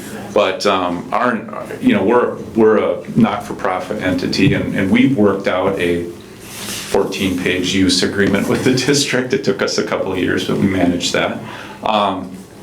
So I guess it's not only just the fact that we're dreaming to build the ball fields just for playing on, but it also could be a part of an entire comprehensive plan, because I believe in we as a group believe in the easiest way to get this accomplished, instead of buying additional pieces of property and starting at square one, we might as well utilize the resources that we have. So I guess I'm just asking our group is asking for the city's support, and just to waive the whack and stack fees, and also to the continuous support of the project to help, or to waive the water usage fees as well. Any questions for, because my personal opinion is I have absolutely no problem, because of what you're trying to accomplish, I have absolutely no problem whatsoever waiving the whack and sack fee, none. Okay, now again, my fear is, and this is where I have to go back to you, you have to clear it with the county, you have to clear it with the school district, you have to clear it, those are administrative things, but those kinds of hurdles would still have to be overcome. But I think waiving the fee is not an issue. But then I have, this came to me at night, so it's a dangerous thing, okay? Then I think we have to encourage conservative. We have to encourage you to use water prudently. So what I'm proposing is that whatever the first layer, because our water fee is a stepped up thing. If you use a certain number of gallons, it's so much per gallon, and then if you step it up, okay? I'm willing to say that the lower level, we can waive that. But if you use more than that, and you go into the next tier, you pay for that. Again, what I'm saying is that encourages growth, sustenance of the grass, etc. But it also encourages you to be conservative use of the water. That would be my idea. Dave, Jen, Fran? Is it not feasible to hook into the school's facility instead of going into here? Did you look into the possibility of hooking into the school's infrastructure rather than hooking directly into the city's water and sewer pipes that run right by there? We did. It had, the water issue is the well is already over taxed. And essentially, if we were to implement the project, we would need to find another well. So that proved to be pretty cost prohibitive. The sewer, I don't even know if there was a possibility to access. If you look at this drawing, it's not cost effective to go, that's what you're trying to say, it's not cost effective to go into that, because the school should also have city water pressure and everything. Yes, their well is just for sprinkling the ball fields. That's what they use the well for. They don't use any of the school's water. I'm going to call it the schools that go through that meter. My other thing is, irrigation, no. Okay, the irrigation right now goes on is not metered water then, right? Great. So will the school not need to sprinkle their fields at all? You'll be covering them all then with your? There's if you look at This inset drawing here, wherever there's not a ball field, except for the ball field directly to the left of the track or football field, all of those fields will be are intended to be covered with irrigation. And so all the other green space is what the school would ultimately be watering with their guns through their well. So they would be field A, field 1, the football field track, and then field B, basically. The water really isn't our issue, it's the sewage, right? I mean, that's more of an issue for the bathrooms, correct? Correct. I mean, the eventual concession stand, yeah. is where the real, I mean, that's the real issue, is the sewage, so. There would be very little sewage and there would be a lot of water. A lot of water use. Yeah. Okay. Because the concessions. So is there going to be bathrooms, Brent? Eventually, yep. Oh, eventually. Right here, they're gonna build concessions. And yeah, or on this drawing, in between Field C and Field 5, right along County Road 50. Yeah. Oh. But like Paul indicated, the use is going to be pretty minimal. It'll be 2 months out of the year, possibly 3 months out of the year, and when events are taking place. As time goes on, how are we going to control that? Control what? The water and stuff, and all of a sudden now the school's well goes down and the school maintenance says, well, we got. Tie into them. Tie into the ones that are there. Yeah, so, I mean, I'm just thinking, and the other thing is, are we actually going to meter that water? I mean, in the beginning already, Paul? We have to. Okay. We have to report to the DNR where all the water went to. All right. If it's metered, then I don't have an issue. Because that's one way I think we can control it, is through a meter, so. But if I can, one of their requests is that we waive whack and sack, and the other request is that we also don't charge them for water and sewer use. But we need some idea how much they're using, even if I would like to see a meter, just to see exactly how much water they're using. If we charge them for it or don't, that's immaterial to me. Okay. It's like how much water is actually. And like Paul was saying, since our well system in our city, we're based on so many million gallons and stuff like that, is that going to affect at that time? Because we do have well issues or water issues, you know. And if we put a meter on it, at least we'll know how much is going where. Yep. Because otherwise we don't. And then the sewage is always was based on how much water went into the thing, and then we assumed the percentage of it was going to be waste. So the other thing is bathroom facilities in a couple of years or whatever, but and that didn't seem to be an issue yet. So.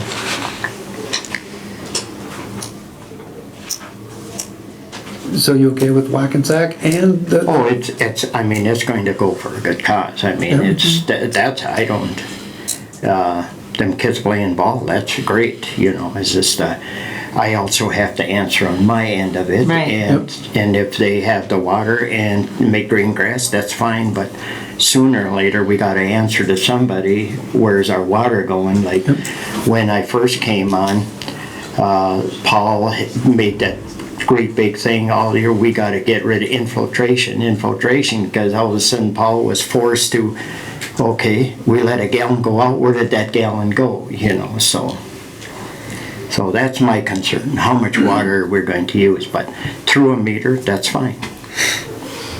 So of the whack and sack fees, and then there's a meter fee, you're fine with all of those? The whack, the sack, and the meter fee? How long are we gonna let it go? How long we're gonna have them? 10 years we're gonna give it to them? 15 years?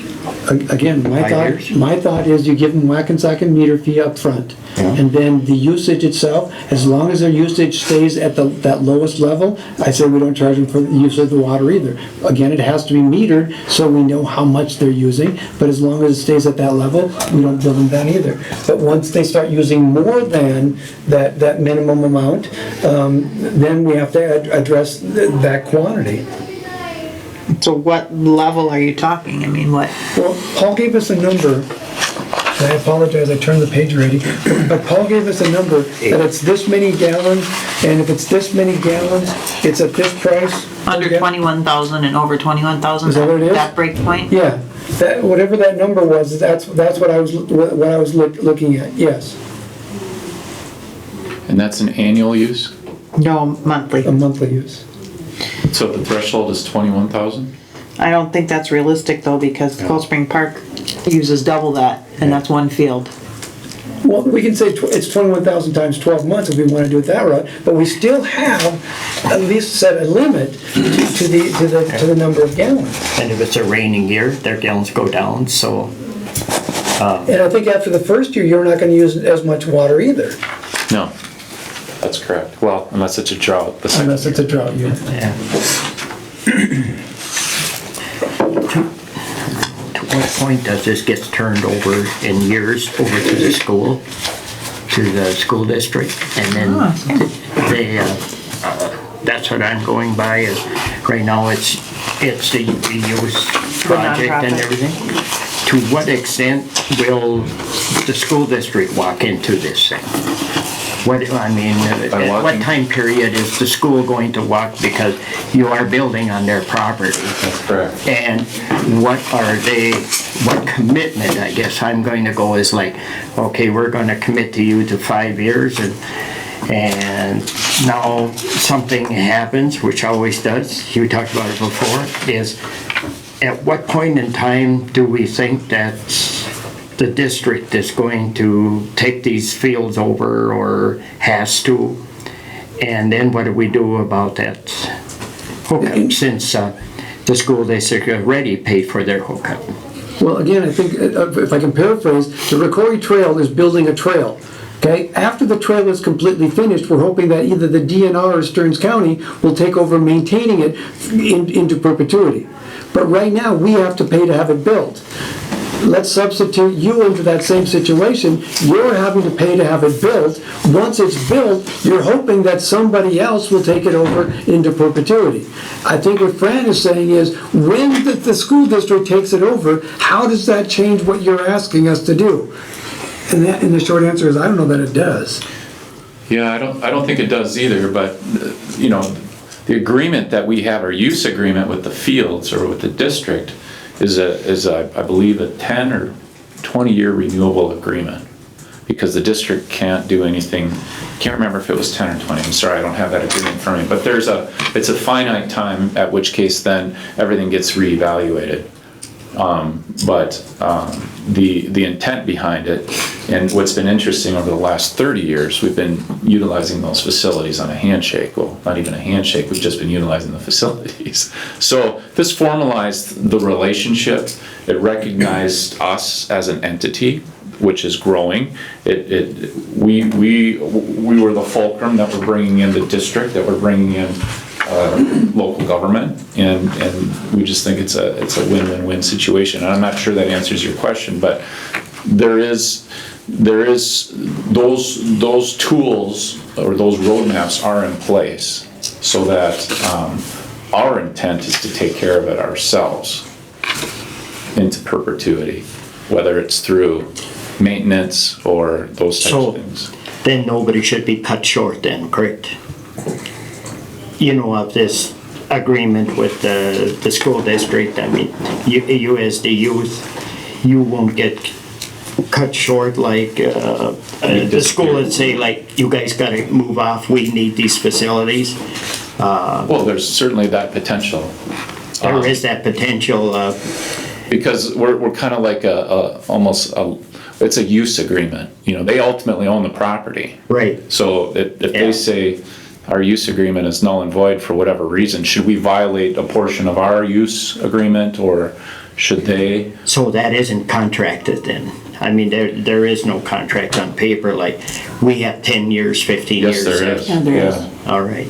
It's, Can we just see if our agreement, whatever we come up with, then has the same sunset periods as they have? So if theirs is a 10-year agreement, ours sunsets at 10 years, and if they renew theirs, we have the option to renew ours. Can we do that? That's what I was trying to get at. It's like, okay, when that Well, ends, I mean, does our part of it end? yeah, and by no means am I sitting here asking you to commit 5, 10, 15, even 20. Right. I'm not asking for that. I mean, Because we're doing this for you, Brad, or your association, we're not doing this for the school, so to speak, because they already done their part. Correct. And I'm just going by, if this comes in, does our agreement with you end at the same time? It could, sure. My point is simply, should situations change, and they Yeah. always do, we can certainly work it out.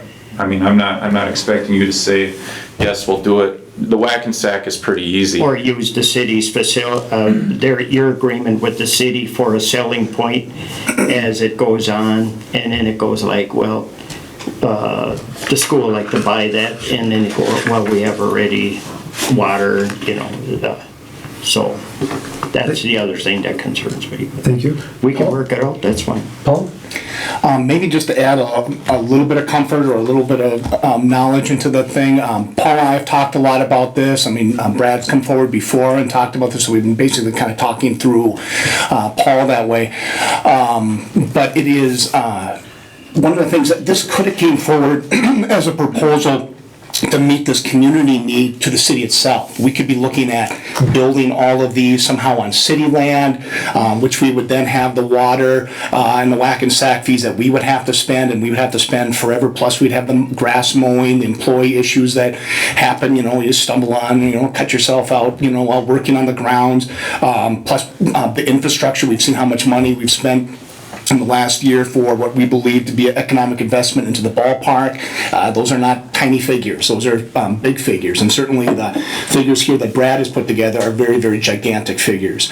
And not all of it is our investment. There's been a little bit of criticism behind the scenes of like, why should we have to give? What about other places? There's a ton of other money. I mean, when we look at this hybrid model between private and public, private is spending a whole lot more money on this than public, and certainly a whole lot more money than what we would be spending.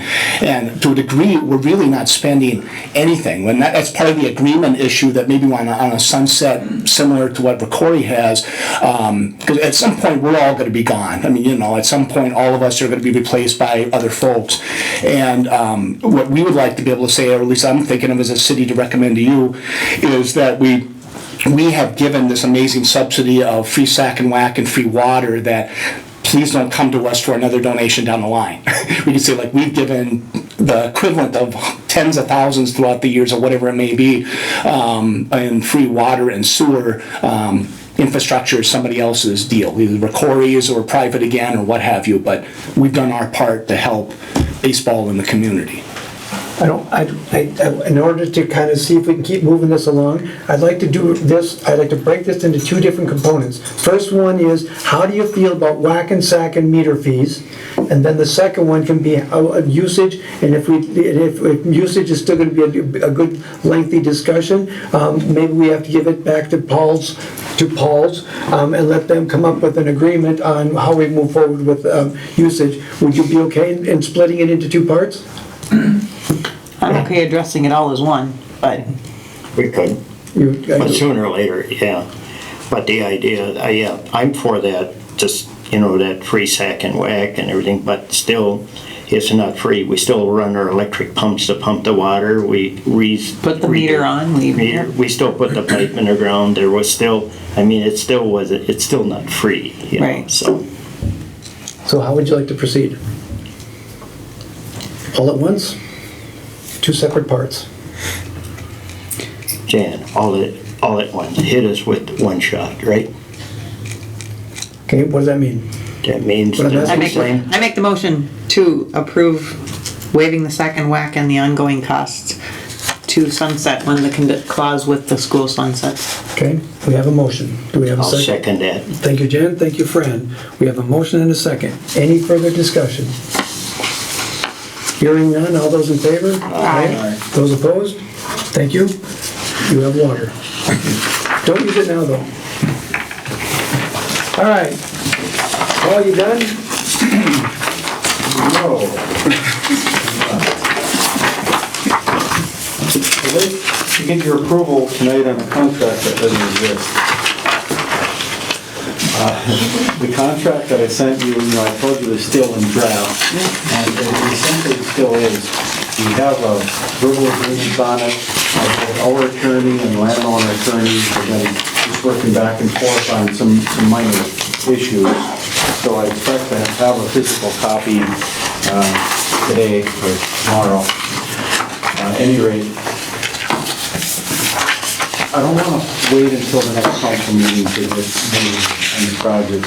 So I guess I'd like your approval on the contract, if you're okay with it, knowing that from the draft that you have, it's only just minor little tweaks in the contract, and obviously our attorney would approve it. I'd be approving it, Mayor Administrator approving it, and some of them come through. So what we're approving essentially is $110,000 lump sum to buy the land and get the easement rights. The easement rights to run pipe and electrical lines for a well site and also for a water plant facility. Paul, in the past, you have gotten like an easement so that we can punch holes to see if it's the right spot, and then after that, then you bought the land? Is that what this agreement is as well? Yes, it is. Perfect. So I guess I should kind of lay out the basics of it. Initially, we would owe $200 just to have the contract with them and have the right to buy if we decide to. Then we would be drilling some test holes, and if the test holes fail, we just seal them up. We pay them $200 for each hole that we drilled, and we're done. And if we drill some test holes and if they look favorable, then we would drill at least one pumping well and do some test pumping, and from that we would decide if we want to buy it. So then this also has the $110,000 pre-agreed purchase price if we decide to buy. Thank you. How is this agreement comparable to some of the last ones we've done? Pretty much basically the same? Like the last one we had that didn't work out south of town and... Well, that one was less price per acre, it was a lot more acres. That one was a $200,000 contract, this is $110,000. But if I heard Jan correctly, it's basically the same concept. Yeah, it is the same. Okay, thank you. So if I'm understanding you correctly, what you're asking for us to do tonight is approve the concept pending the attorney's approval, your approval, his approval? Yes. Bless you. Council, what do you think? I'm in favor of it. We need to move forward. I agree. We need water. Yep, Dave? And if this is the magic spot, this is it. Okay, then I think, if you're comfortable, somebody want to move for that? I'll make the motion. Thank you, Jen. We have a motion. Do we have a second? Second. Dave, thank you. We have a motion and a second. Any other discussion? Hearing none. All those in favor? Aye. All those opposed? Perfect, thank you. Paul, you got yourself a piece of land. Potentially. Potentially. All right. Find out after we drill. What else you got? That's all. Perfect. Paul, thank you very much. Next, I believe, is item number 10, which is formerly known as vacationing, now back to work, Brian Winston. Brian, welcome back. Thank you, Mr. Mayor. It wasn't necessarily it was a work vacation. It was a working vacation, and you're getting smarter, I understand. Well, we'll see. All right. What do you got for us? Couple of quick things tonight. 2nd Avenue, we're still working with the railroad to finalize the purpose of that property to put the connection in. We received an email from the city attorney today that through the representative from the railroad that they're kind of getting to the final steps. The packet is on its way to Fort Worth, which is a huge step forward from where we were, so we're getting closer. There's no tentative date yet, but we're getting closer. It's gonna be spring and we'll be able to put the whole road in. No temporary anymore. There you go. That's, we're experiencing the joys of working with the railroad, so. Okay, thank you. Next, County Road 2, Red River Avenue. We've been meeting quite a bit lately with the downtown committee, talking about streetscape priorities. I know they had met a couple weeks back, or just to talk, had a big public meeting to talk about what the opinion was on certain portions of the streetscape. We've gotten some answers from that. So we met on last Tuesday, to talk a little more about it, and we're narrowing down the downtown committee is narrowing down what they would want to see and what they don't want to see within the upcoming reconstruction project as it relates to the streetscaping. So they're looking at, they aren't going to make the February Planning Commission. I think that's was moved up, so we weren't able to, we decided that we weren't going to be able to present to them in February, but soon after that, the downtown committee would like to present what they've come up with to the planning commission, and from there, the planning commission would recommend something to the council to kind of get some direction as to where we go with the streetscaping, to what extent. I also wanted to remind everyone, I think the county, or the council may have seen this notice already. I believe we're advertising in the paper, as well as it's going to the affected property owners along County Road 2. But just to let everybody know, let the general public know, Wednesday, February 4th, from 5 to 7 p.m. in the Rocori District Education Facility in the Commons Room. We're going to be holding a public information meeting, basically in an open house style. The county is going to be there to present some information. The city, Paul and I, and Paul will be there, to talk about aspects from the city. I know there'll be representatives from the downtown committee there as well, to talk about if there's questions on the streetscaping. Open house style, we're looking at around 5:30. The county wants to give a brief presentation, as well as, Paul and I will kind of give a brief presentation, very similar to what we've done on previous reconstruction projects. Give a little idea of what to expect in a reconstruct, as well as talk about some of the utility things. I don't see them sitting here now, but usually there's a bunch of pipes that have sat here before. Kind of a little demonstration piece to talk about some of the infrastructure that's in the ground, and some of the reasoning why we're replacing that infrastructure as well. Super. So February 4th, Wednesday, 5 to 7 p.m. at the DEF.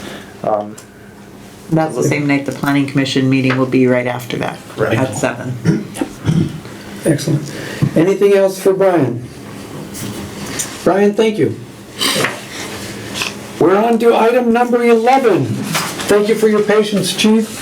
This one says for the Chief of Police report, Chief Chris Boucher.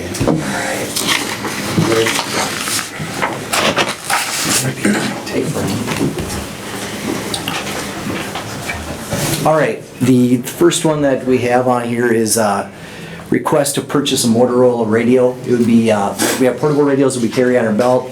This would be for a squad car, since we are upping our squad counts to a 5th squad. It's pretty much essential that you have a radio in your squad, so that's what that very first line item is. Okay, can I ask you to help me, please? Sure. The recommendation is basically to approve the purchase of Motorola APX 6500 mobile radio from Granite Electronics at a cost of $3,379 plus shipping, with the funds to be drawn from line item 11-40-41-6311. I'll make that motion. Thank you, Jen. Do we hear a second? Second. Dave, thank you. We have a motion and a second. Any further discussion? Hearing none, all those in favor? Aye. All those opposed? Hearing none, thank you. Motion passes. Thank you. All right, the second one would be, I applied for a matching grant. There again, we're gonna need another squad car computer. So I applied for a grant that would match let's say this computer's $5,000, they would give us $2,500, the state would, we'd kick in another $2,500 to pay for that. In the same time, we've got these printers and driver's license readers. Hopefully at some point, this has been something that's been going on before Phil left, instead of writing out citations, we would take someone's driver's license, swipe it, enter in the information on our computer, hit print, and the ticket would come out in that fashion or form. It would be a lot less effort on our part, and it would start, it would make things a lot easier for report writing and stuff like that. So I applied for the computer, 5 printers, and 5 license plate readers. I just got that notice that we got approved. I'm not saying we want to spend the money to buy them currently, because there's some departments that are maybe a little slower than others to agree. Let's all do this as one. So I'm kind of, we have until let's see here, September 30th of 2016 to make that purchase. So I'm guessing hopefully by that time everyone will be on board in the county and we all purchase the very same things. You know, not that we buy something and then it's a year from now when everyone else is going to buy something, things have changed and now we're sitting here with stuff that we don't want. So I'm kind of letting you know that we have that grant. If we all agree as departments, sheriff's department also, do it all as one, and then maybe we can also look at getting them a little cheaper if we buy them all as one too. So that's what I'm kind of hoping. And then you can budget that for the next budget too for 16. Yeah, right. Yep. So that's kind of how that goes. Just to give you an idea, it's roughly about $6,500 for all those items currently. So looking to save a little bit of money there. Do you need to get the one computer right away though? You know, we have been getting along. You know what I mean? We did up our computer count to 4. Now the school resource officer has one, and it's kind of like a backup when one of them breaks down. So to say we need to buy one currently, I think we could hold off on that also. I would hate to buy it and then find out that everyone's going through this. You know what I mean? And then we spent that extra cash. I would just rather save that. If the guys have to swap them back and forth, just so be it for the time being. So I would personally want to just hold off on that 5th computer just to, because the other things, the printers and the readers are fairly cheap. Okay. So when you're looking at $6,500, majority of that is in the computer. So I'm not saying that we would still save some money on the printers and the readers, but if they're willing to pay half the computer, you know, we'll get by with 4 computers for right now. And then also when you get that extra computers, there's a fee that's associated with that you have to pay every year. So it's not just that; it's $1,000, you know, for like a user fee. So we'll just hold off on that. So that was just to bring to your attention, nothing for you to vote on. Real quickly, thank you. Keep going after the government funds and that kind of stuff. Again, we have to have the equipment. If you can find somebody else to help us pay for the equipment, we would ask you to continue to do that. So thank you. Okay, thanks. And then the canine handler update. The dog was here today, just briefly. We had some photographs arranged with the people that donated the money. They showed up, we took their photographs. We're gonna get one of those photographs to the record. St. Cloud Times can definitely have one. Whoever wants one, I guess. So we've got that. They were quite excited to see the dog. The dog is very nice, very solid. You can tell the dog has a lot of ball drive to do the searching and stuff like that. I picked Jason Bloom. He's a sergeant. He's standing back there.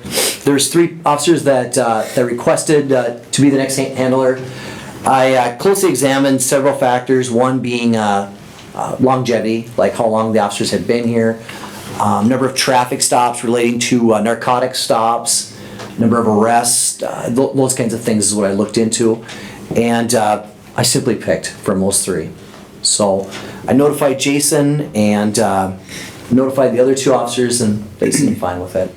I'm sure they would rather have gotten picked, but that's life. Can we ask Jason to step in and sit by next to you, and then can we clap our hands because it's an exciting thing? There you go. Definitely. Can we do that? Yeah, I would. Okay. Jason, can you come on in and sit next to him? When do you expect Riley to be here? Riley currently, Jason might be able to tell a little bit more, but it sounds like what's going to happen is the dog gets trained some more. The dog is just in the basic, just the initial parts of it right now. Like sometime in the middle of February, Jason will go down to the cities, I believe, right? The cities. And for a couple weeks, Jason the dog will work with the person that's training Riley.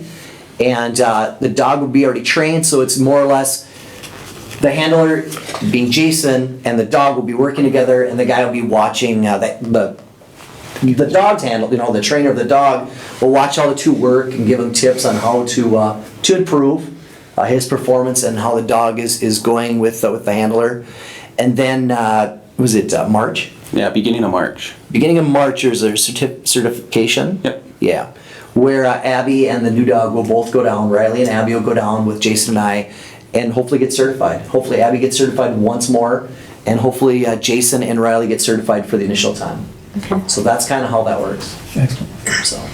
So yeah, so I would say on the road, well, it would be after March. I mean, we're not going to have the dog, not that the dog can't ride in the car and get used to the handler and being in a squad car and all that, but the dog to work the street, it'd be ridiculous and silly to work a dog that's not certified. Not saying you can't, once you find the drugs, not saying you can't practice and work with that dog on the street, but you can't use it to obtain probable cause to search a vehicle. You'd have to get it yourself before you use the dog. So I'm not saying we couldn't use the dog if it doesn't certified, but like I say, you'd have to create your own probable cause first to get in that car, if that makes sense to you guys. Any other questions about that? Would you do me a favor and introduce the new canine handlers so that everybody in the audience? Sergeant Jason Bloom.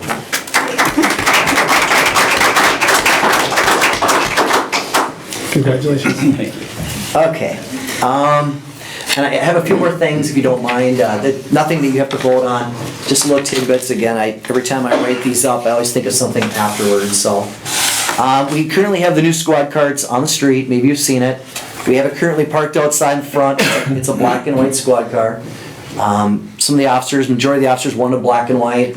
So I said, you know what, if that's what you want, we'll do that. And it turns out I thought it was the first black and white we've had in Cold Spring, and it ends up being that Delray tells me it's the second black and white we've had. So it was not the first black and white the city of Cold Spring had. I think that came in like 1969 or 59. I don't know. 61. 61? Yeah, because I worked on it. Okay, so that's what it was. So it must have been a 59. You have been around for 155 years. So this is the second black and white we've had, so I didn't know that. So it was before my time, obviously.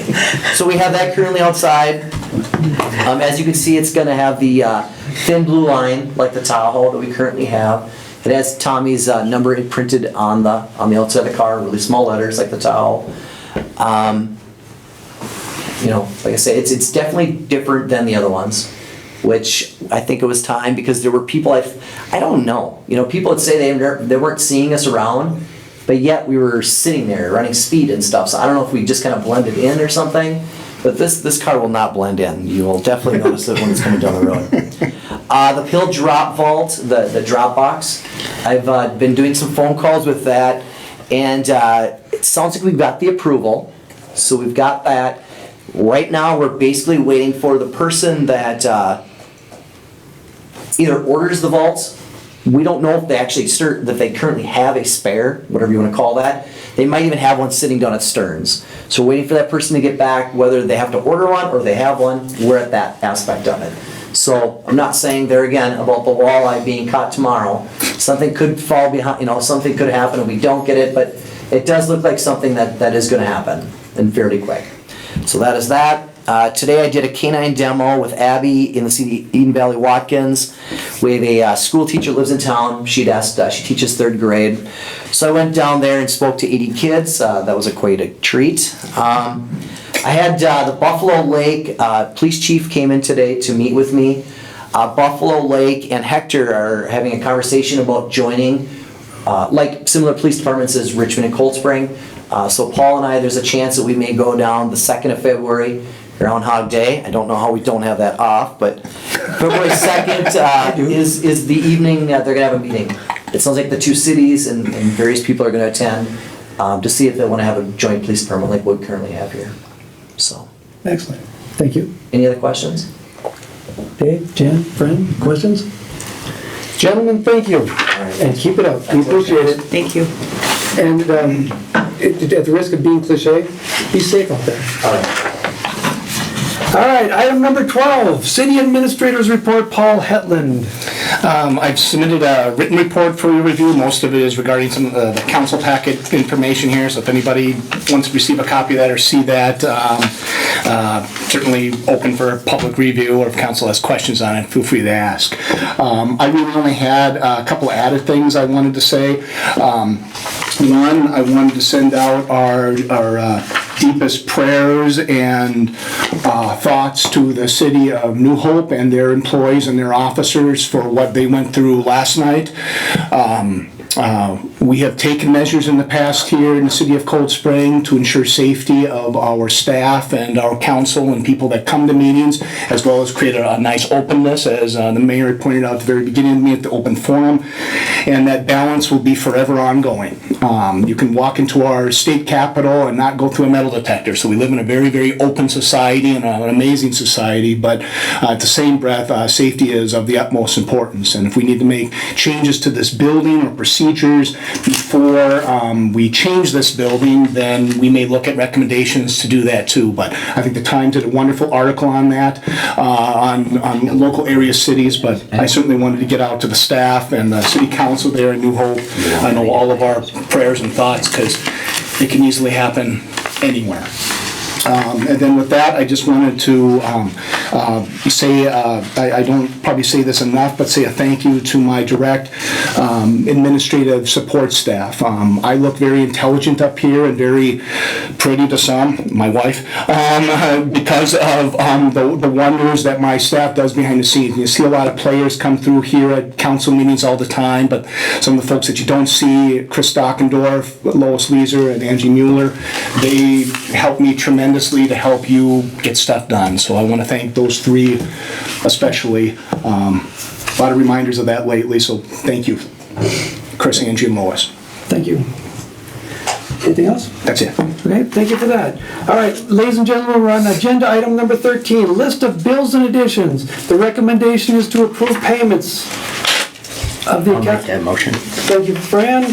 Do we need a second? I'll second. Thank you, Jan. Motion and a second. Any discussion? Hearing none. All those in favor? Aye. All those opposed? Thank you. Motion passes. Number 14, general questions and comments from the council and from the public. Any other comments from the public? Otherwise, again, thank you. Otherwise, what I'm going to do is give each of you, if you want it, 3 minutes. Dave? Got nothing. Jen? I just had one question about this permit comparison that was in our file. It was a cost of permits, we were looking at reviewing this for, is this gonna be on our workshop agenda? Yes. Okay. Very, very good question. I just wanted to make sure to get it out to you early, but you're right, I didn't comment on that in my report, but that's exactly it. All right, thank you for that information. You betcha. Jen, what else? I'm good.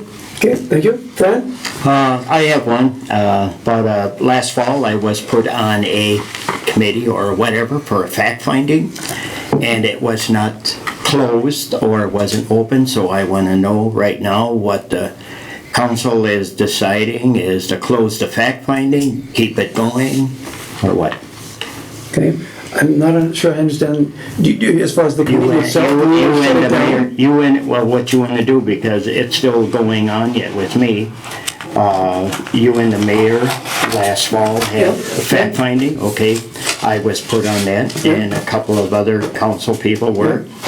I just want to know is, because I'm still being approached, and I can't do nothing without the council's, do I keep the fact-finding thing going? Do we drop it, or I need some instructions to go from here? Because as right now, Mr. Mayor, it's still open. Okay, I was under the impression, and again, I'm gonna ask for your comments in a second, I was under the impression that it was basically a one and done. And if you had a different impression, I'd like to hear that, because that was my impression, is that it was one and done. Jan? We did the initial one, but we're still getting commentaries and feedbacks. Okay. if I can, let me address that last piece. One of the things that we're trying to work on right now is we're trying to work with Paul and the staff, not just the administrative staff, but with the public works and trying to rearrange what order, if you have a complaint, who do you talk to? If you have praise, who do you talk to? All of those kinds, we're trying to restructure some of those things. And Paul's in charge of it, obviously, he's the chief administrative officer, so Paul's in charge of doing that. So, you shouldn't be getting any more of that. I'm not saying you don't, I'm saying you shouldn't be getting any more of it. But there still was no closure yet. I didn't get closure. Okay, so I didn't get the orders to say, Fran, we're done with it yet. So that's fine. Should we do that? Jan, you okay with that? Yeah, I don't know. I mean, is there still unresolved issues, or is it? I don't know. Yeah, we kind of just were kind of. Okay, let me do this. We don't know. One of my comments that I was going to give in a minute applies directly to what you're just talking about right now. So let me make my one comment and then see if that changes what you guys. Here's what I had written down. What I was going to say is this, ladies and gentlemen, thank you again for watching this meeting, and for those of you that have attended it, I appreciate it very much. It's good to see bodies here, thank you. But I have two quick things. One that I'm going to do right now, and then we'll get back to the other one in a minute. What I was going to say is that much has been made about our chief appointed officers' job performance, and that I have good news to report. This past week, Paul and his team had a staff meeting. The first staff meeting that they've had in some time. They talked, and was it the best staff meeting ever?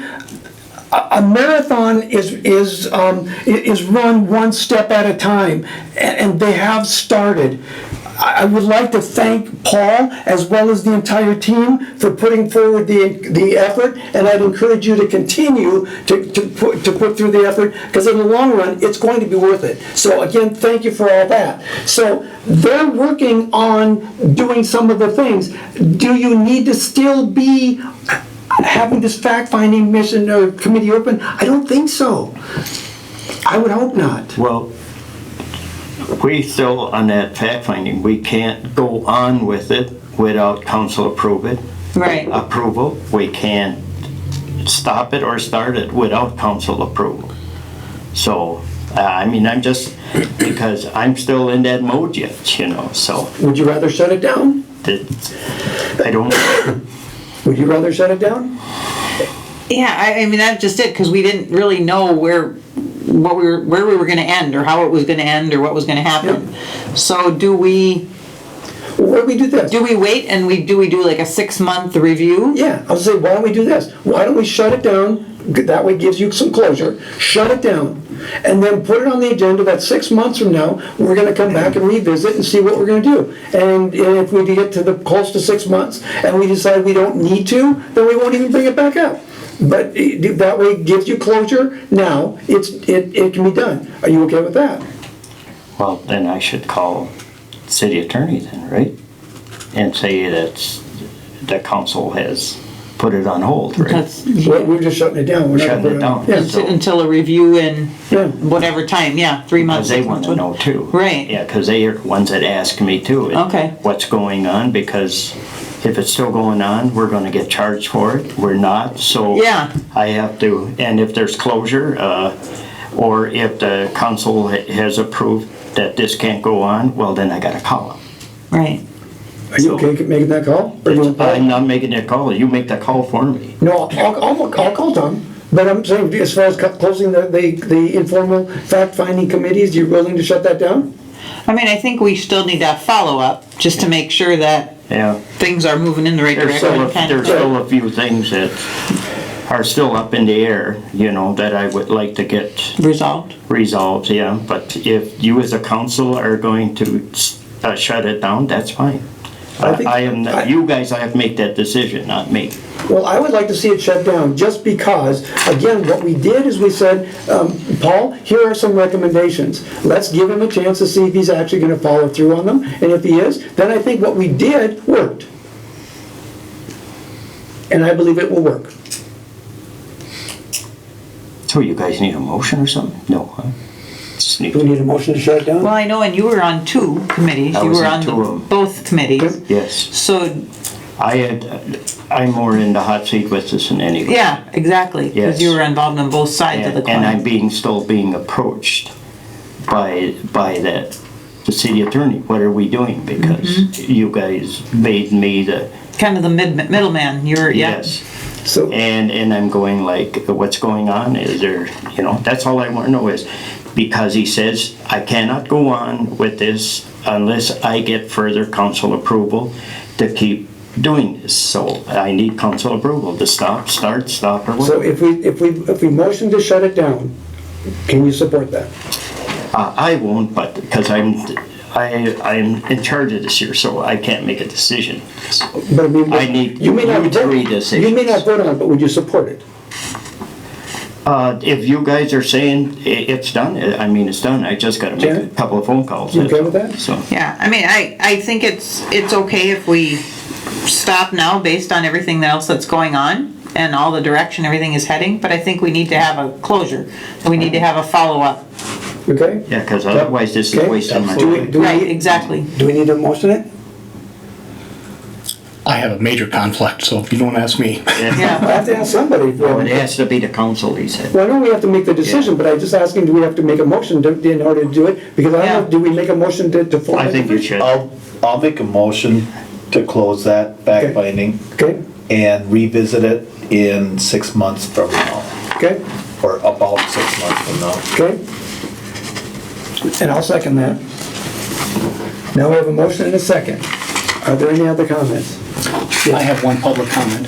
I have a right under Minnesota statute, and there's actually a new case that was made last year with a deputy that had accusations made and in the state, so I can provide that statute number, but I would like to see the facts of the fact finding. So that requires also the individuals that have made the complaints, what their complaints are exactly about, when they made the complaints about me, my other staff. I mean, Chris Doggendorf and I have been on pins and needles we're on pins and needles for over 6 months. I had a very public review done when I was told very clearly by the attorney in an email that I have that says that that there would be no discussion of any decisions made that evening on December 9th, nor that there would be any discipline done. Are you paying attention, Councilmember Ramler? I am not listening. Please let. You're not listening? Wait, please. Because you were involved in a serial meeting, mister. Please. Between the 3 of you, you had a serial meeting. Please, we're gonna And let. you violated the meeting. Very consent to the time. We're gonna let the city attorney deal with that if we need to. Mm-hmm. We have a motion and a second. Is there any other discussion? Hearing none, all those in favor? Aye. I abstain. And Fran, you have abstained. Yes. Any objections? Then it passes 3-0 with 1 abstention. And the reason you're abstaining is because you're on both committees and you feel conflicted. Thank you. Thank you. All right. The second comment that I wanted to make is maybe it's the warmer weather, maybe it's the lack of snow, but for whatever reason, it seems that more people are out walking right now. And all I wanted to say is thank you. Walking's a good thing, so let's keep walking. That's it. Anybody else have any more comments? All right. With the walking, can you encourage people, if we do get snow, to keep their sidewalks clear? What she said. Thank you. Any other questions, comments? All right, hearing none, then we're on item number 15, adjournment. I make that. We have a motion, we have a second. I'll second. We have a motion and a second. Thank you, Fran, thank you, Jan. All those in favor? Aye. All those opposed? All right. Motion carries, meeting's over.